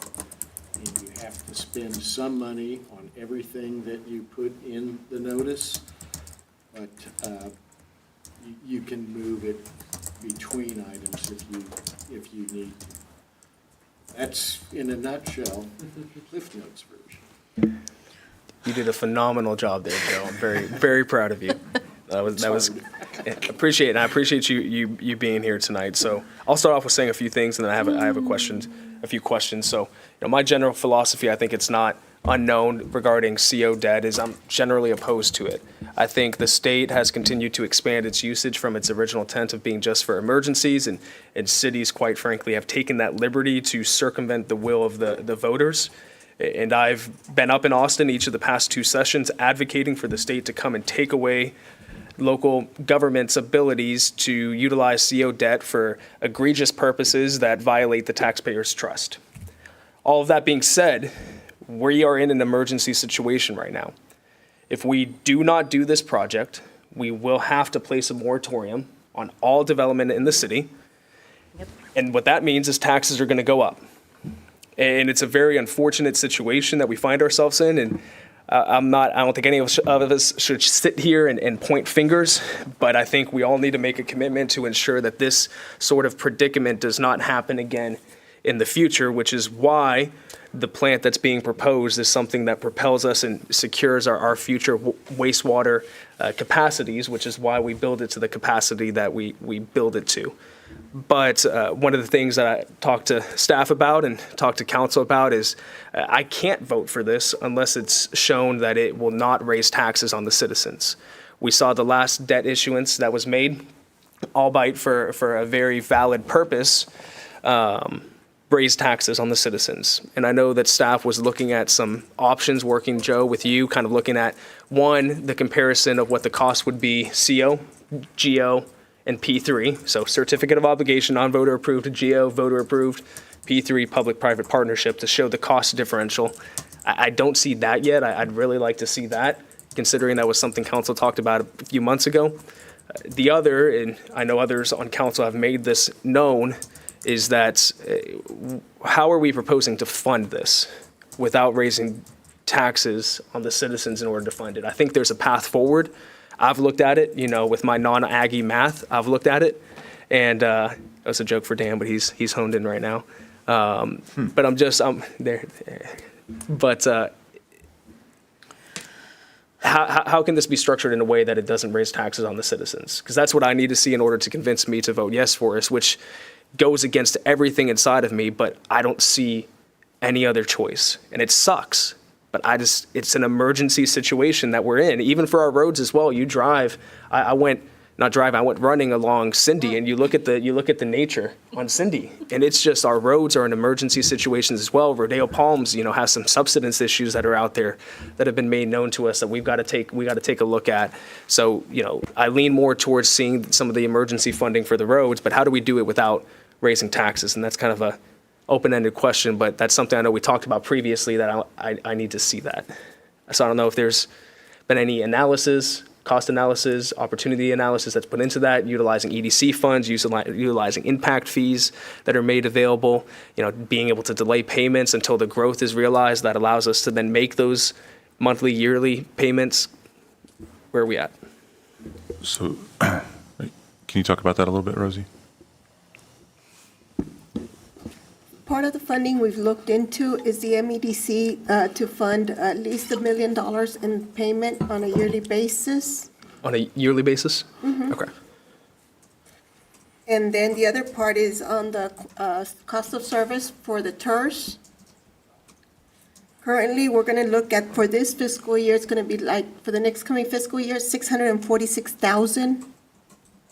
Once we reach the 1,002 capacity that they have. That would put us at a 1.6 million. Most of you, if we do the larger one, your payment is 3.4, so part of that, we would have to use the impact fees. And I believe Joe scheduled it so that the first couple of years, we would only pay interest, which would allow us to get more impact fees in there and save up for the future payments.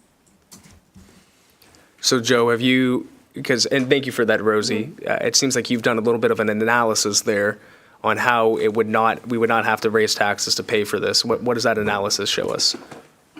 Actually, no, I have not done an analysis on your internal budget. I've got the schedule so you can see what the payments were. Okay, so we know the payments, Rosie, you said were at, what was that, on a yearly basis? If we do the 50,000, they're about 3.4 million. Okay.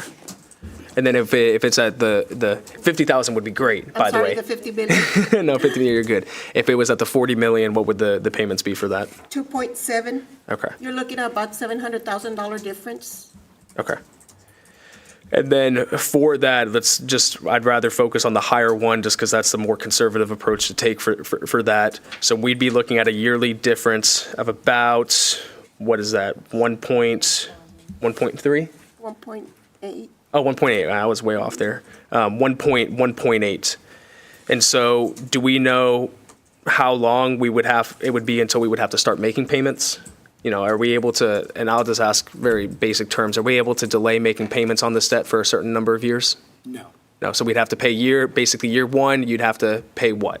You will have to pay interest payments, and it looks like the run on 40 million, I believe, is around 1 million in interest this year, about 2 million next year. Okay, so that would be 1 million for 2024, because we would issue it in 2024, and then 2 million in 2025. That's correct. Okay, and so we already, for those first 2 years, roughly, already have those payments made up at that point, so we would have 2 years covered. Okay. Mayor, the schedule is in y'all's packet. I don't know if you saw it there or not. The two different resolutions. Okay, so it's built into because the resolutions weren't uploaded until a little bit earlier this afternoon. Correct. So I haven't. Right, we wanted to have an updated, Okay. essentially a payment schedule in there. So it starts on about page 4 if you pull up either resolution. Okay, so 8:15 or 9:30 looks like when the first payment needs to be made, And then we have 2 payments in 9/30 is when the next pay, okay.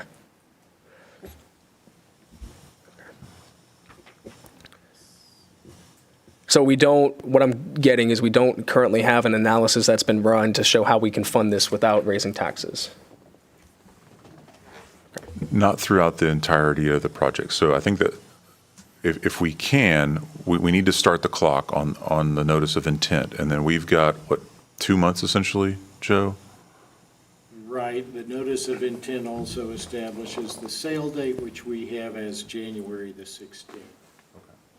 So we can be working on that collectively to have that for council to track along, to know for sure. I mean, it's a little tough right now because, are we talking 40? Are we talking about 45? Are we talking about 50? And so just to hone in on for sure, what can we afford without raising taxes? So we know that we can for the first couple of years. We're just going to have to estimate those impact fees after that point, because what this does is this opens up all of Valencia. It opens up Mr. Vasinski. He would like to get wastewater from us. Mud 47 has, Mud 42, we've got expansion stuff going on that side, but it opens up a lot of different things that we don't even know exist right now, quite frankly, on the economic development side. So it's quite possible, and it should be, that impact fees pay for it after, by the time we add MEDC, our cost of service for the clawback stuff, in other words, for the TERS, and then our impact fees. Between those three, it really should be enough. But we don't have that. I don't have a table for you yet, but that's what we'll certainly work on, Mayor. Yeah, I'll definitely need to see that. And Joe, how would this debt, whether it's CO or GO, how would this impact our bond rating? Would it have any detriment to it? We would expect that your bond payment or your bond rating would stay at the AA+, but as you grow, there's going to be downward pressure on your rating, and that's just a matter of being a fast growth city. You're going to need to issue more debt, and that's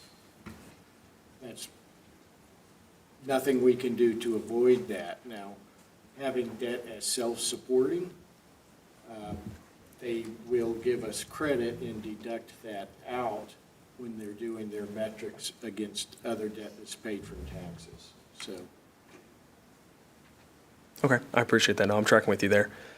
Dan, I have one other question for you, and then we'll open it up to council here.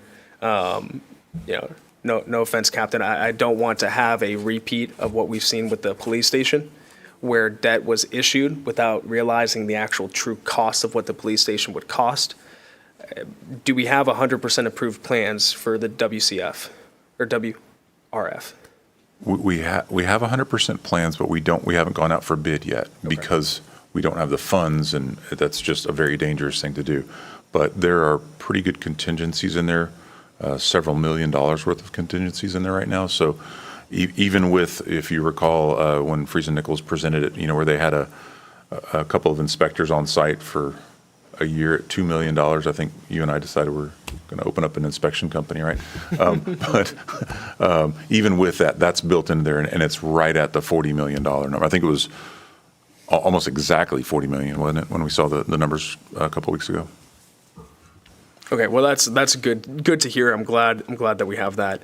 And what I'll say, it's one of my pet peeves when people talk about CO debt, especially elected officials. And nobody here has talked about this, so I'm glad about that. But I hear other cities talk about CO debt, and they get concerned that the taxpayer is uneducated and will make the wrong decision if they have to vote on the debt. What I say to that is that if we believe the taxpayers and the voters are smart enough to vote each and every one of us into office, which I hope that's what we believe because we're sitting here, then they're also smart enough to vote for debt and understand the reality of the situation we find ourselves in. So personally for me, I will vote to approve this resolution tonight, but I want to be very clear, I will not vote to approve the debt unless it's shown that it will not raise taxes. That's something that's very important to me. That's the livelihood of my family and many other families, knowing that Robbie has additional needs, Jessica has additional needs, the police department has additional needs, and we need to make sure that we keep our tax rate open to secure the future of our city employees and also the city of our community as well. But Council, Councilman Perry, it looks like you're unmuted. Do you have anything? Oh, actually, I forgot to shut it off, but since you asked.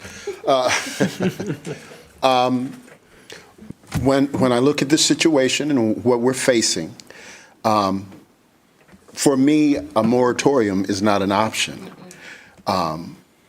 As an elected official, I made a commitment to serve the best interest of this city and its future forward movement. There are individuals that are coming to this city making vast investments based upon that narrative and that perspective.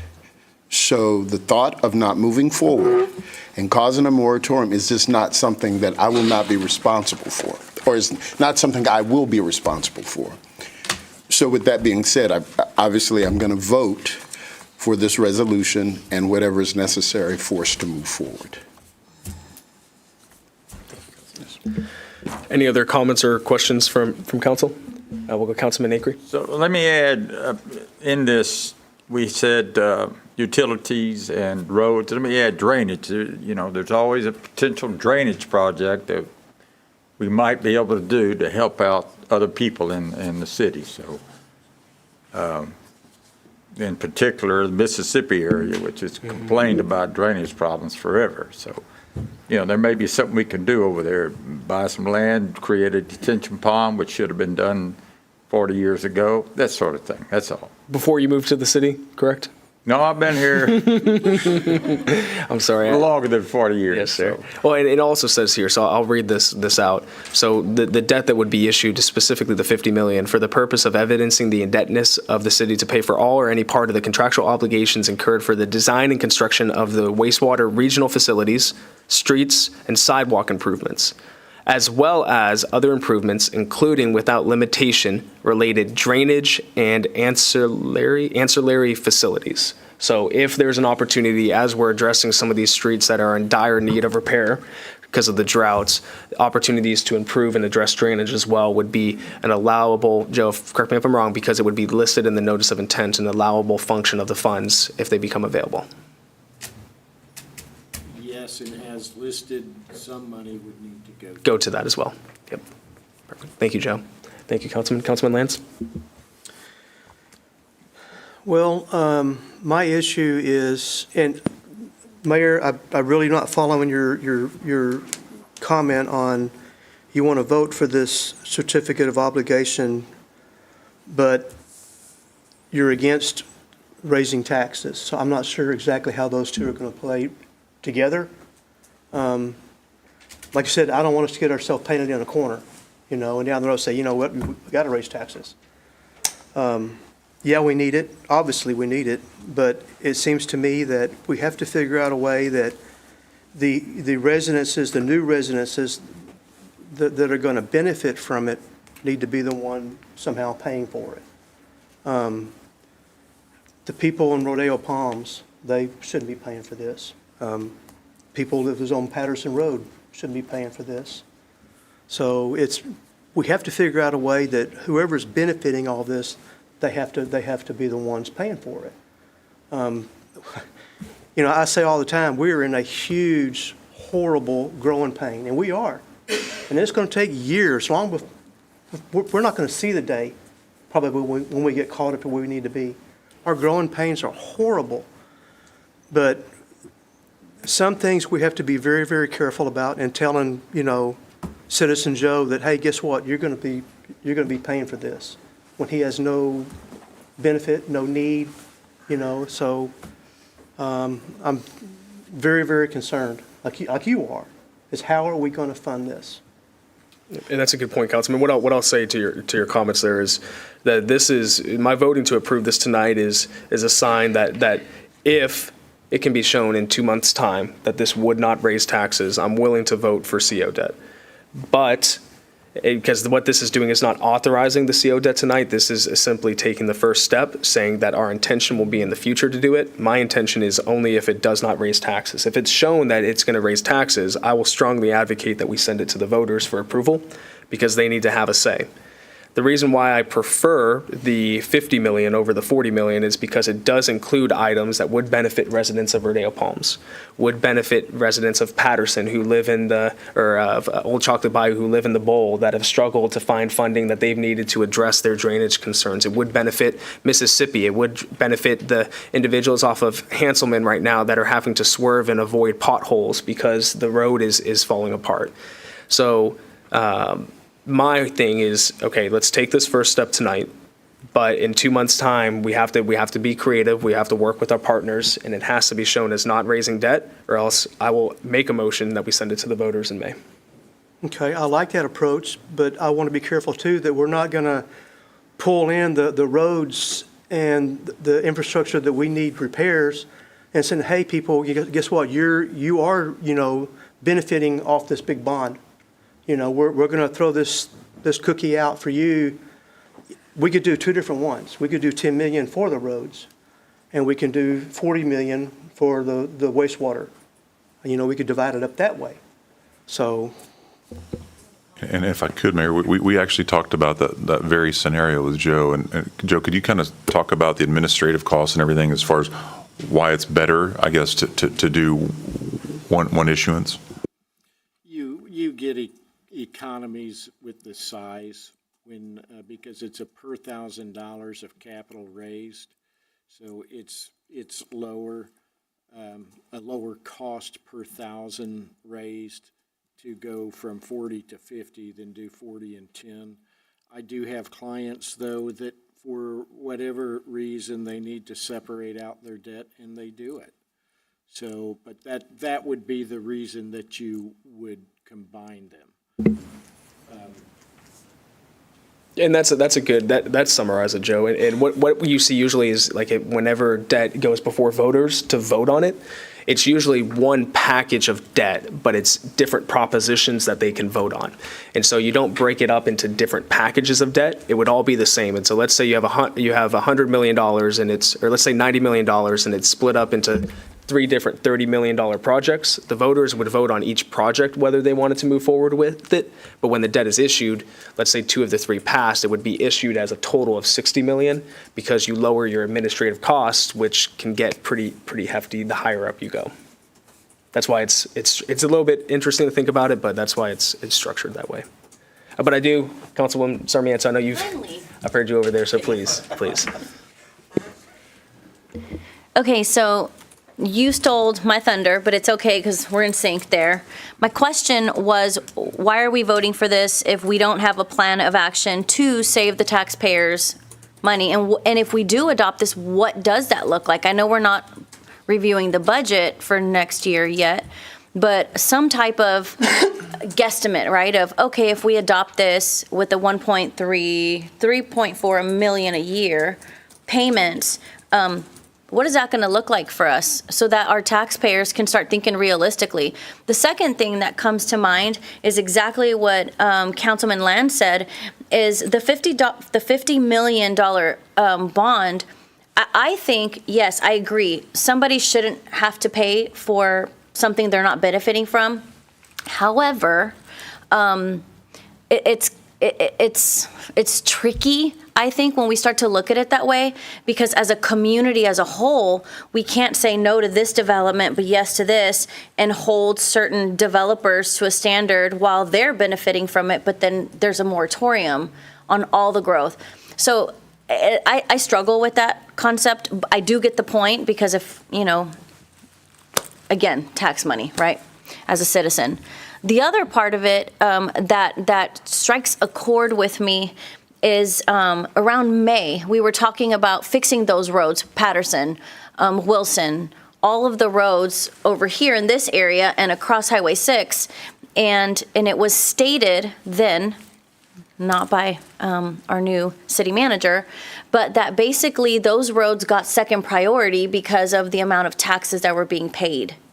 And this, I think, would be a way to fix those roads and stop hearing those excuses. Because the way I look at it is, if you're paying taxes and you've been here for 20, 10, 5, 15 years, you should be on that list to get your roads fixed and not just certain roads, right? So I think that's what's appealing to me, is being able to finally say, no excuses, we have money for it. Let's fix these streets.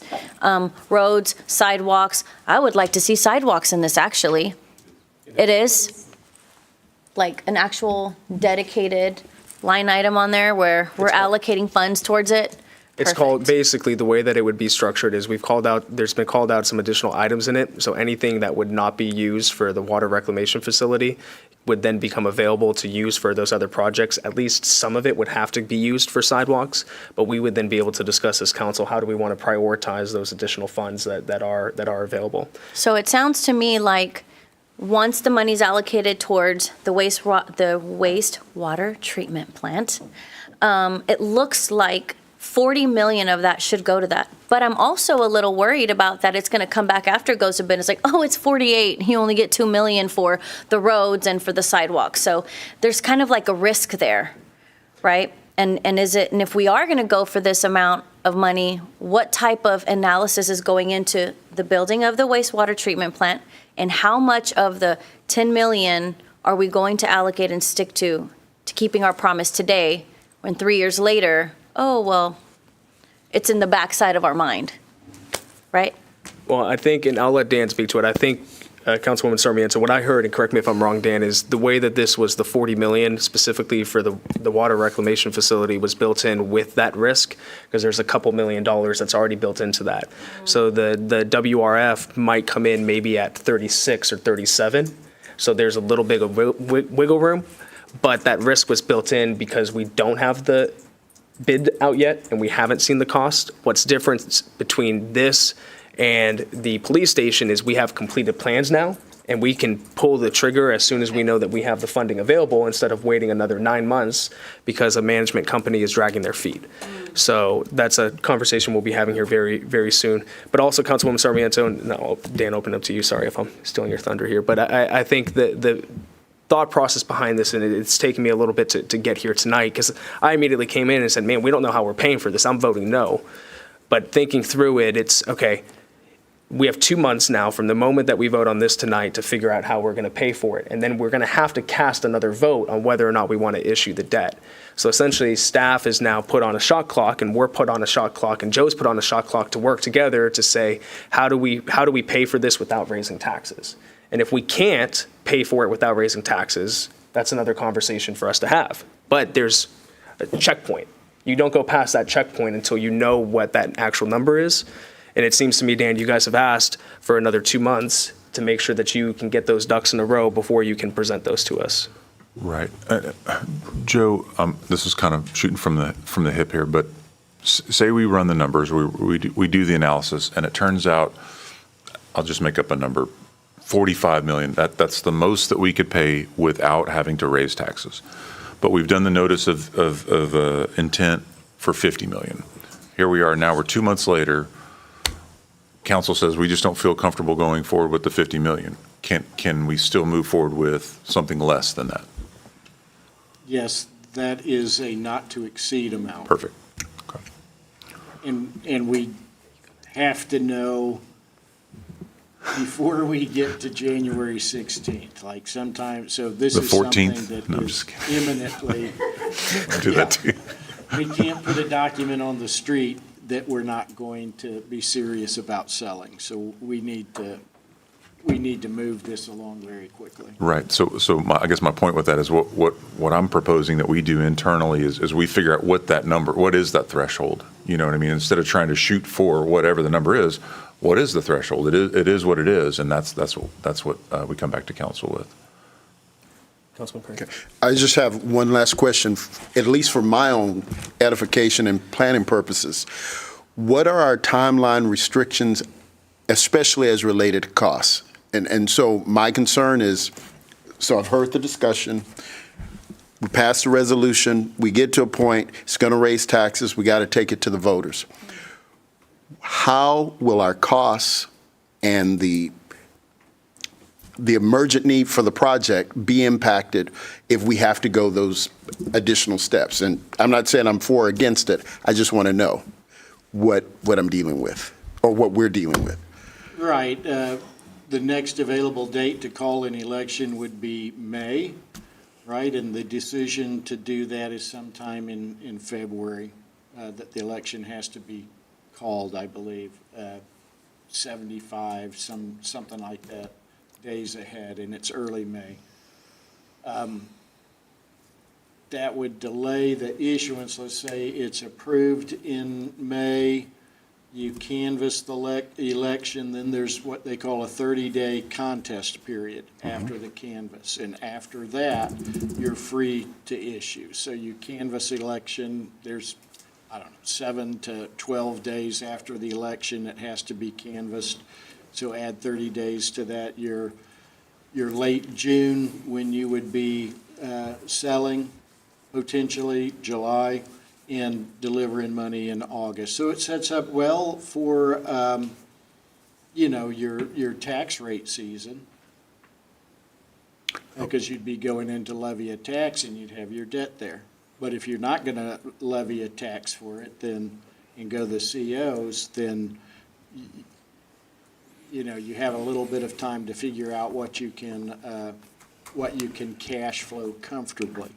Because you don't want to stretch, right? Like, you don't want to paint yourself into a corner. You want to be sure that you're going to have sufficient revenue to pay. And, I guess the only sidebar on it is if you pass the 50 with every single project, you do have to spend some money on it, even if you downside and say, well, we really can only afford to do the water reclamation facility, but we still have to come up with some money to spend on these other projects. So we're not, I guess I should have just shortened my question. I always go around the bit. So we're not looking at any negative impact on the cost of the project going up or the need for whatever is connected to it moving forward by having, so you say maybe we could issue in August? You're always at risk. Until that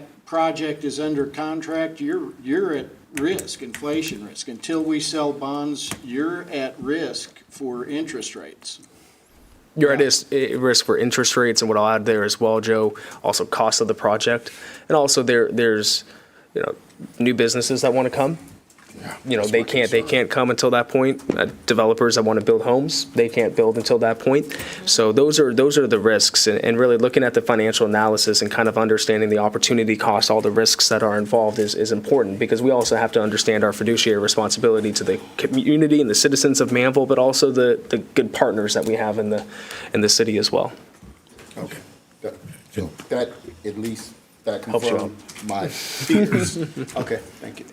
To that point, Mayor, about the cost escalating, so I'm looking back at our February 8th, 2022 kickoff meeting with Friesen Nichols on the same facility that we have designed now, and the cost estimate at that time was $24 million, just less than 2 years ago. So to the point of we cannot wait any longer. And again, this is another from the cuff question, but perhaps, we haven't bid this project out yet, because again, we don't have the funds set aside, and it's improper to do that with contractors. But I guess would everyone feel comfortable? Maybe we do go, if this gets approved tonight, maybe we go ahead and bid the project, and we just have to word it. It's based on council approving and everything. What happens in January. But at least then we would know for sure, we could potentially have an actual number, if council would feel comfortable with that. I mean, I would love to have that actual number. Hey, great news, it's 36 million, instead of 40 or whatever. Well, Dan, I'll say I would lean on you and Wally and staff to take the best course of action there, understanding the challenging situation that we found ourselves in. And this is why that 20-year plan, Councilman or Mayor Pro Tem Hudson, that you brought up, that 20-year plan is going to be so important, because we can't let future elected bodies find themselves in the challenging situations that we find ourselves in today because of actions or lack of actions taken by us in the current moment. And so this is an opportunity for us in the midst of this challenging situation to do better and to be better here. But I'm going to call the question. I'll make a motion to approve Resolution 2023-R-32. Do I have a second? I'll second. We have a motion and a second. All those in favor? I'm sorry, Mayor, did I miss the amount? Oh, you're correct. There does need to be a amount. So just for the sake of this, I will make yeah, no, she's on fire. Sorry, we're going late. I'm getting tired, guys. I'm going to make a motion to approve Resolution 2023-R-32, Option B. Do I have a second? I'll second. Second, okay. All those in favor? All those opposed, motion passes unanimously 7-0. Dan, Joe, you guys have some work to do. Joe, thank you for being here as well. I appreciate it. Agenda item number 10, consideration and possible action to approve Resolution 2023-R-33. And Dan, I think we're all pretty caught up to speed on this as well. But, you're looking for some competitive seal proposal process to begin? Is that what I read? Yes, sir. Yes, sir. We'd like to move forward. Obviously, just because the contractor went away doesn't mean the project went away. The project's designed and ready to go out for bid. We would like to bid this project as a competitive sealed proposal. And just for council's sake, so what that means is we're not bidding it in a traditional lowest bidder fashion. The competitive sealed proposal allows us to weight different components of the project. So 50% or 60% may be for the cost itself. Another 10% could be how familiar are you with building police stations. Another 10% could be how familiar are you, or how close are you? How soon can you get on this project? How long would it take you to do this project? So we get to work some of those components in. So we'd like to actually do this project and the public works facilities in that method, in that fashion. I like that. And what I'll say is I went on Google and left Core a bad Google review, a 1-star rating. I did. It's out there. You can see it. I would encourage everybody to do the same. And I'm not playing about that. One of the things, I did. I don't know if that's going to get me in trouble, but I did it. I don't care.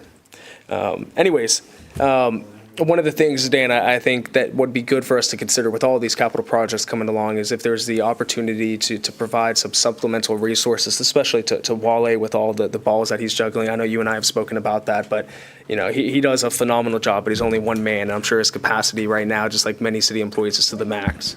And so if we're able to bring on some help for the project that then rolls off, I think that's something that we should seriously look at and consider, because I don't want Wally or anybody to get burnt out.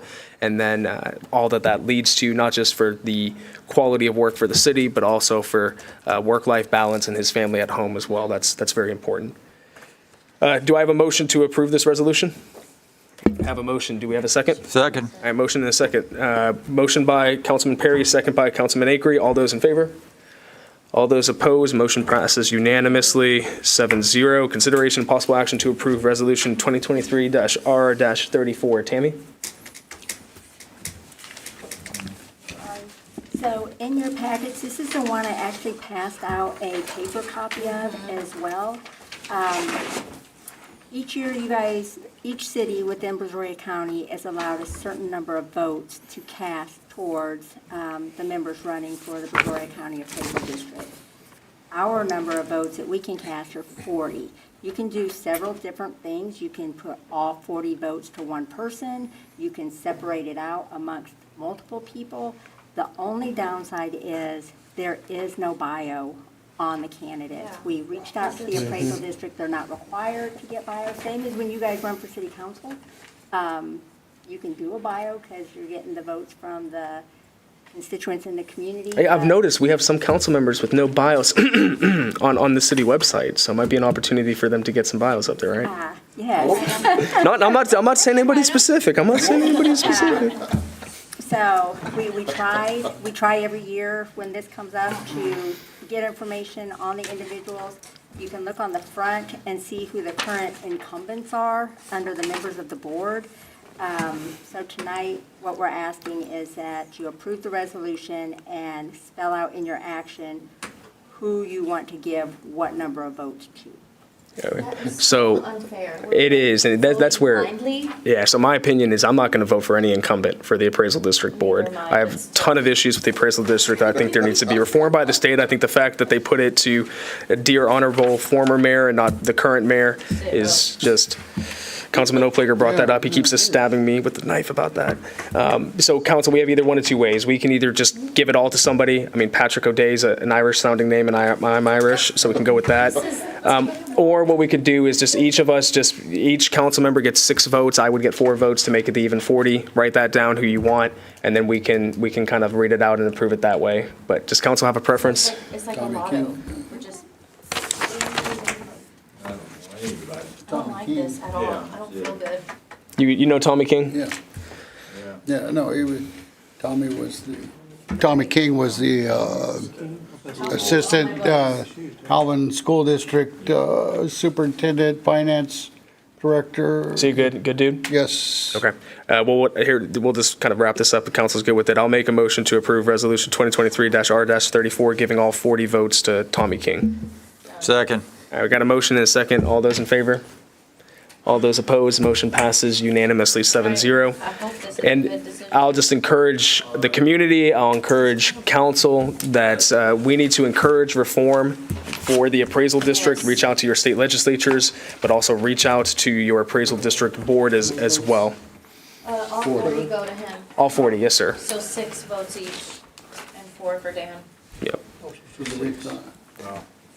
Yeah, you guys don't have to write it. You guys don't have to write it in now. I think Tammy, I think Tammy, you've got it, right? We have to write, this is a ballot. That was just so that you. As an example. Okay, all right. Everyone is trying to. Good thing I've ever done. Okay, so This piece of paper. the last item that we have here for tonight, because we covered item 13 during the workshop, this is consideration of possible action to direct staff regarding the 2024 International Business, should say building codes, and accessory dwelling units. So this is an item that I actually asked to be placed on the agenda, and more so just a conversation. I think it's something that we can work on and discuss come January. But I know, Dan, 2024 codes are out for the IBC and Jessica. Do we have any plans, or what's our timeline to look to adopt those codes? I know we're looking at 2021 food establishment codes, and we also have this that just came out, and it actually has some very reasonable regulations and guidelines regarding ADUs that I think would be feasible for Manvel as well. So just wanted to start the conversation briefly tonight, but we'll pick it up here in the future as well. I had asked Mr. Scott Williams from BBG Safe Built, who is our acting building official, to come in.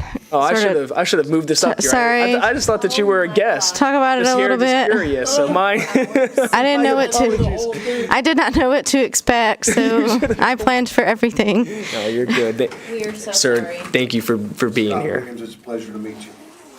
So when it comes to adopting building codes, most cities tend to lag around a cycle behind the most current code.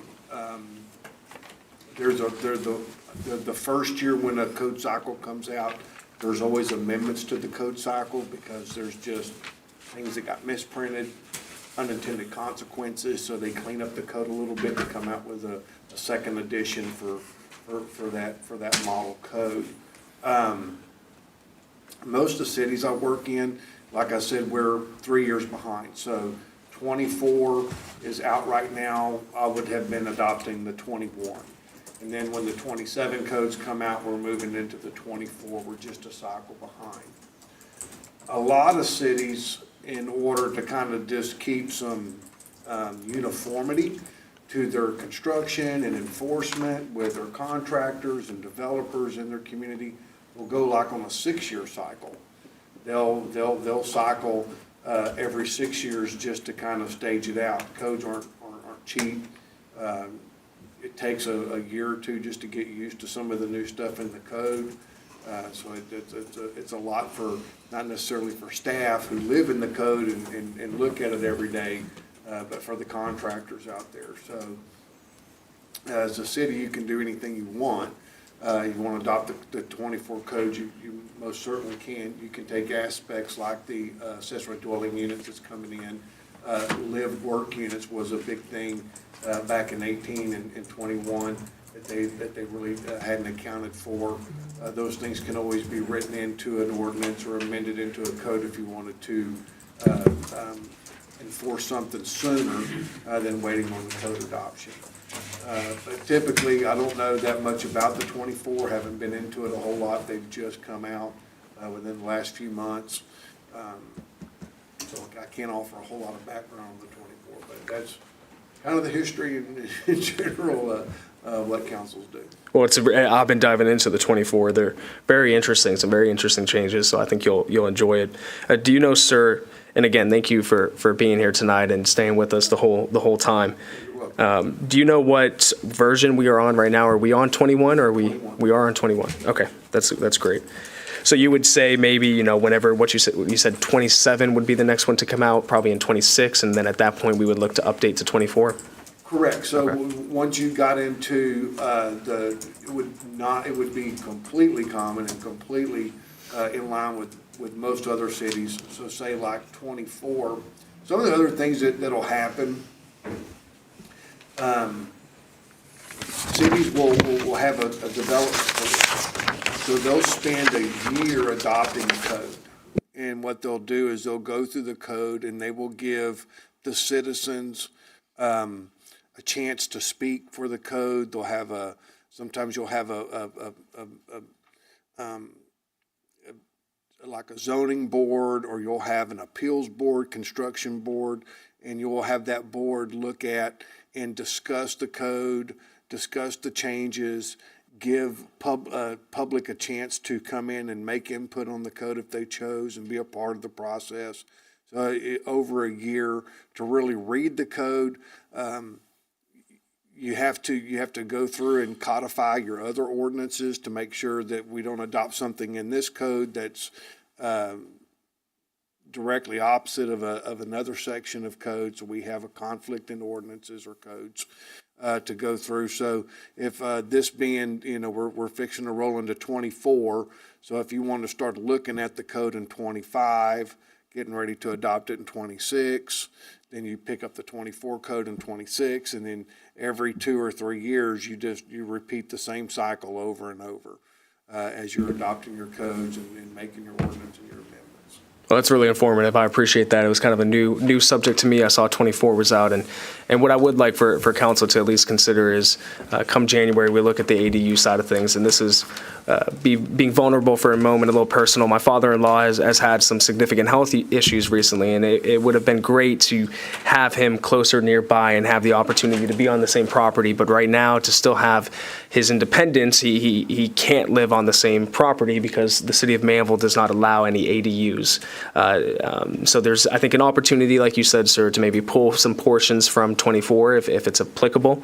But I like the process. I like what you laid out, and it seems like you have years of expertise with that, as I know you do as well, Jessica, and Joe's there too, to follow that model. But come January, maybe early February timeframe, I'll ask that we put that ADU specific conversation on the agenda. That way we can have that conversation for that time. But while we have this gentleman here, he's waited with us for 4 hours. Council, do you have any comments or questions for our building official? No? All right. Thank you, sir. I appreciate it. Thank you so much. Jessica, Dan, do you guys have any comments or anything in regards to that? I concur with what Scott said. I know whenever, we recently updated in February to 21, and that's been a fairly smooth process, but we already had a lot of people who were designing and constructing to 21, even though we were at 15, sorry. So there wasn't too many bumps with that. So everything sort of Scott echoed is we want to be able to have that smooth transition to our contractors, to the construction companies and such. So I think the outline that he gave us, I think, is a good outline that I would like to follow. And regarding the accessory dwelling units, I'm very open to that conversation that we can have. I'm curious what might come out of conversations with the comprehensive plan. There was a lot of talk of, council's goals and maybe what you want to see out of it as stakeholders, and then other stakeholders or what the community has to say, what planning and zoning has to say. So I'm curious what comes out of the comprehensive plan, that if that could guide us in that direction, because within the comprehensive plan, we look at our land use, we look at certain certain elements, because along with the accessory dwelling units, are we looking at maybe, smaller lot sizes, or are we looking at the possibility of opening up with some multifamily? And how do we feel about some of those higher densities that might come from it? So I'm like I said, I'm open to having the discussion, but my hope is that this gets brought up during the planning process and it comes out in those meetings with our stakeholders and with you. So. Yeah, that'd be great, and I appreciate that, Jessica. Those will all be very good conversations. I think I know where most of the community maybe lies on a few of those, but I think it's worthy to determine what do we want the future of Manvel to look like, and how do we make those decisions today to guide that. But if council can just be thinking about that as well, specifically regarding ADUs, it was a conversation that happened previously, but I think it's a worthy conversation to bring up again in the future, and appreciate the conversation tonight as well. We'll now move on. We don't have anything for agenda item number 13. We covered that during the workshop. Mayor and council comments. I just want to take a moment just to say thank you again to everybody involved with the State of the City. We had all of council there, but I want to specifically say thank you to Tammy, Alyssa, and Brooke for all of your efforts. Dan made sure to draw attention to that during his portion of the State of the City, but you guys did a tremendous amount for it, and it is truly, truly appreciated. You guys worked hard to display the best of what Manvel has to offer, and I know that everybody felt that and saw that as well, so thank you. Any comments from council? That's awesome. Yes, sir. Hey, I want to thank Robbie and Public Works for Iowa Lane. Did a good job, pretty quick, too. Yeah, we went out there. I know other council members went out there as well, and got to talk with your team out there, and they gave us a ton of insight and talked about how it was a great learning opportunity. And I'll say this publicly as well. There was a resident in Manvel that was very frustrated with the city, specifically in regards to road work. And she saw one of your crews, one of your team out there working one day on a road, and she went and talked to them. And they had such positive things to say about the direction of the city. They said, we're doing this, we're doing that, we got new equipment. They didn't complain, they didn't, talk negatively about the city. And that person who was very frustrated because of that one conversation with your team, Robbie, completely turned her perspective around regarding the city and regarding what we're doing for the future. And so I think, culture is everything, and your team embodies that. So thank you. Good comment, Councilman. All right, anything else from council? No? All right, I will happily make a motion to adjourn. Do I have a second? Second. All right, we have a motion and a second. All those in favor? All those opposed? Motion passes unanimously 7-0. Thank you, everyone.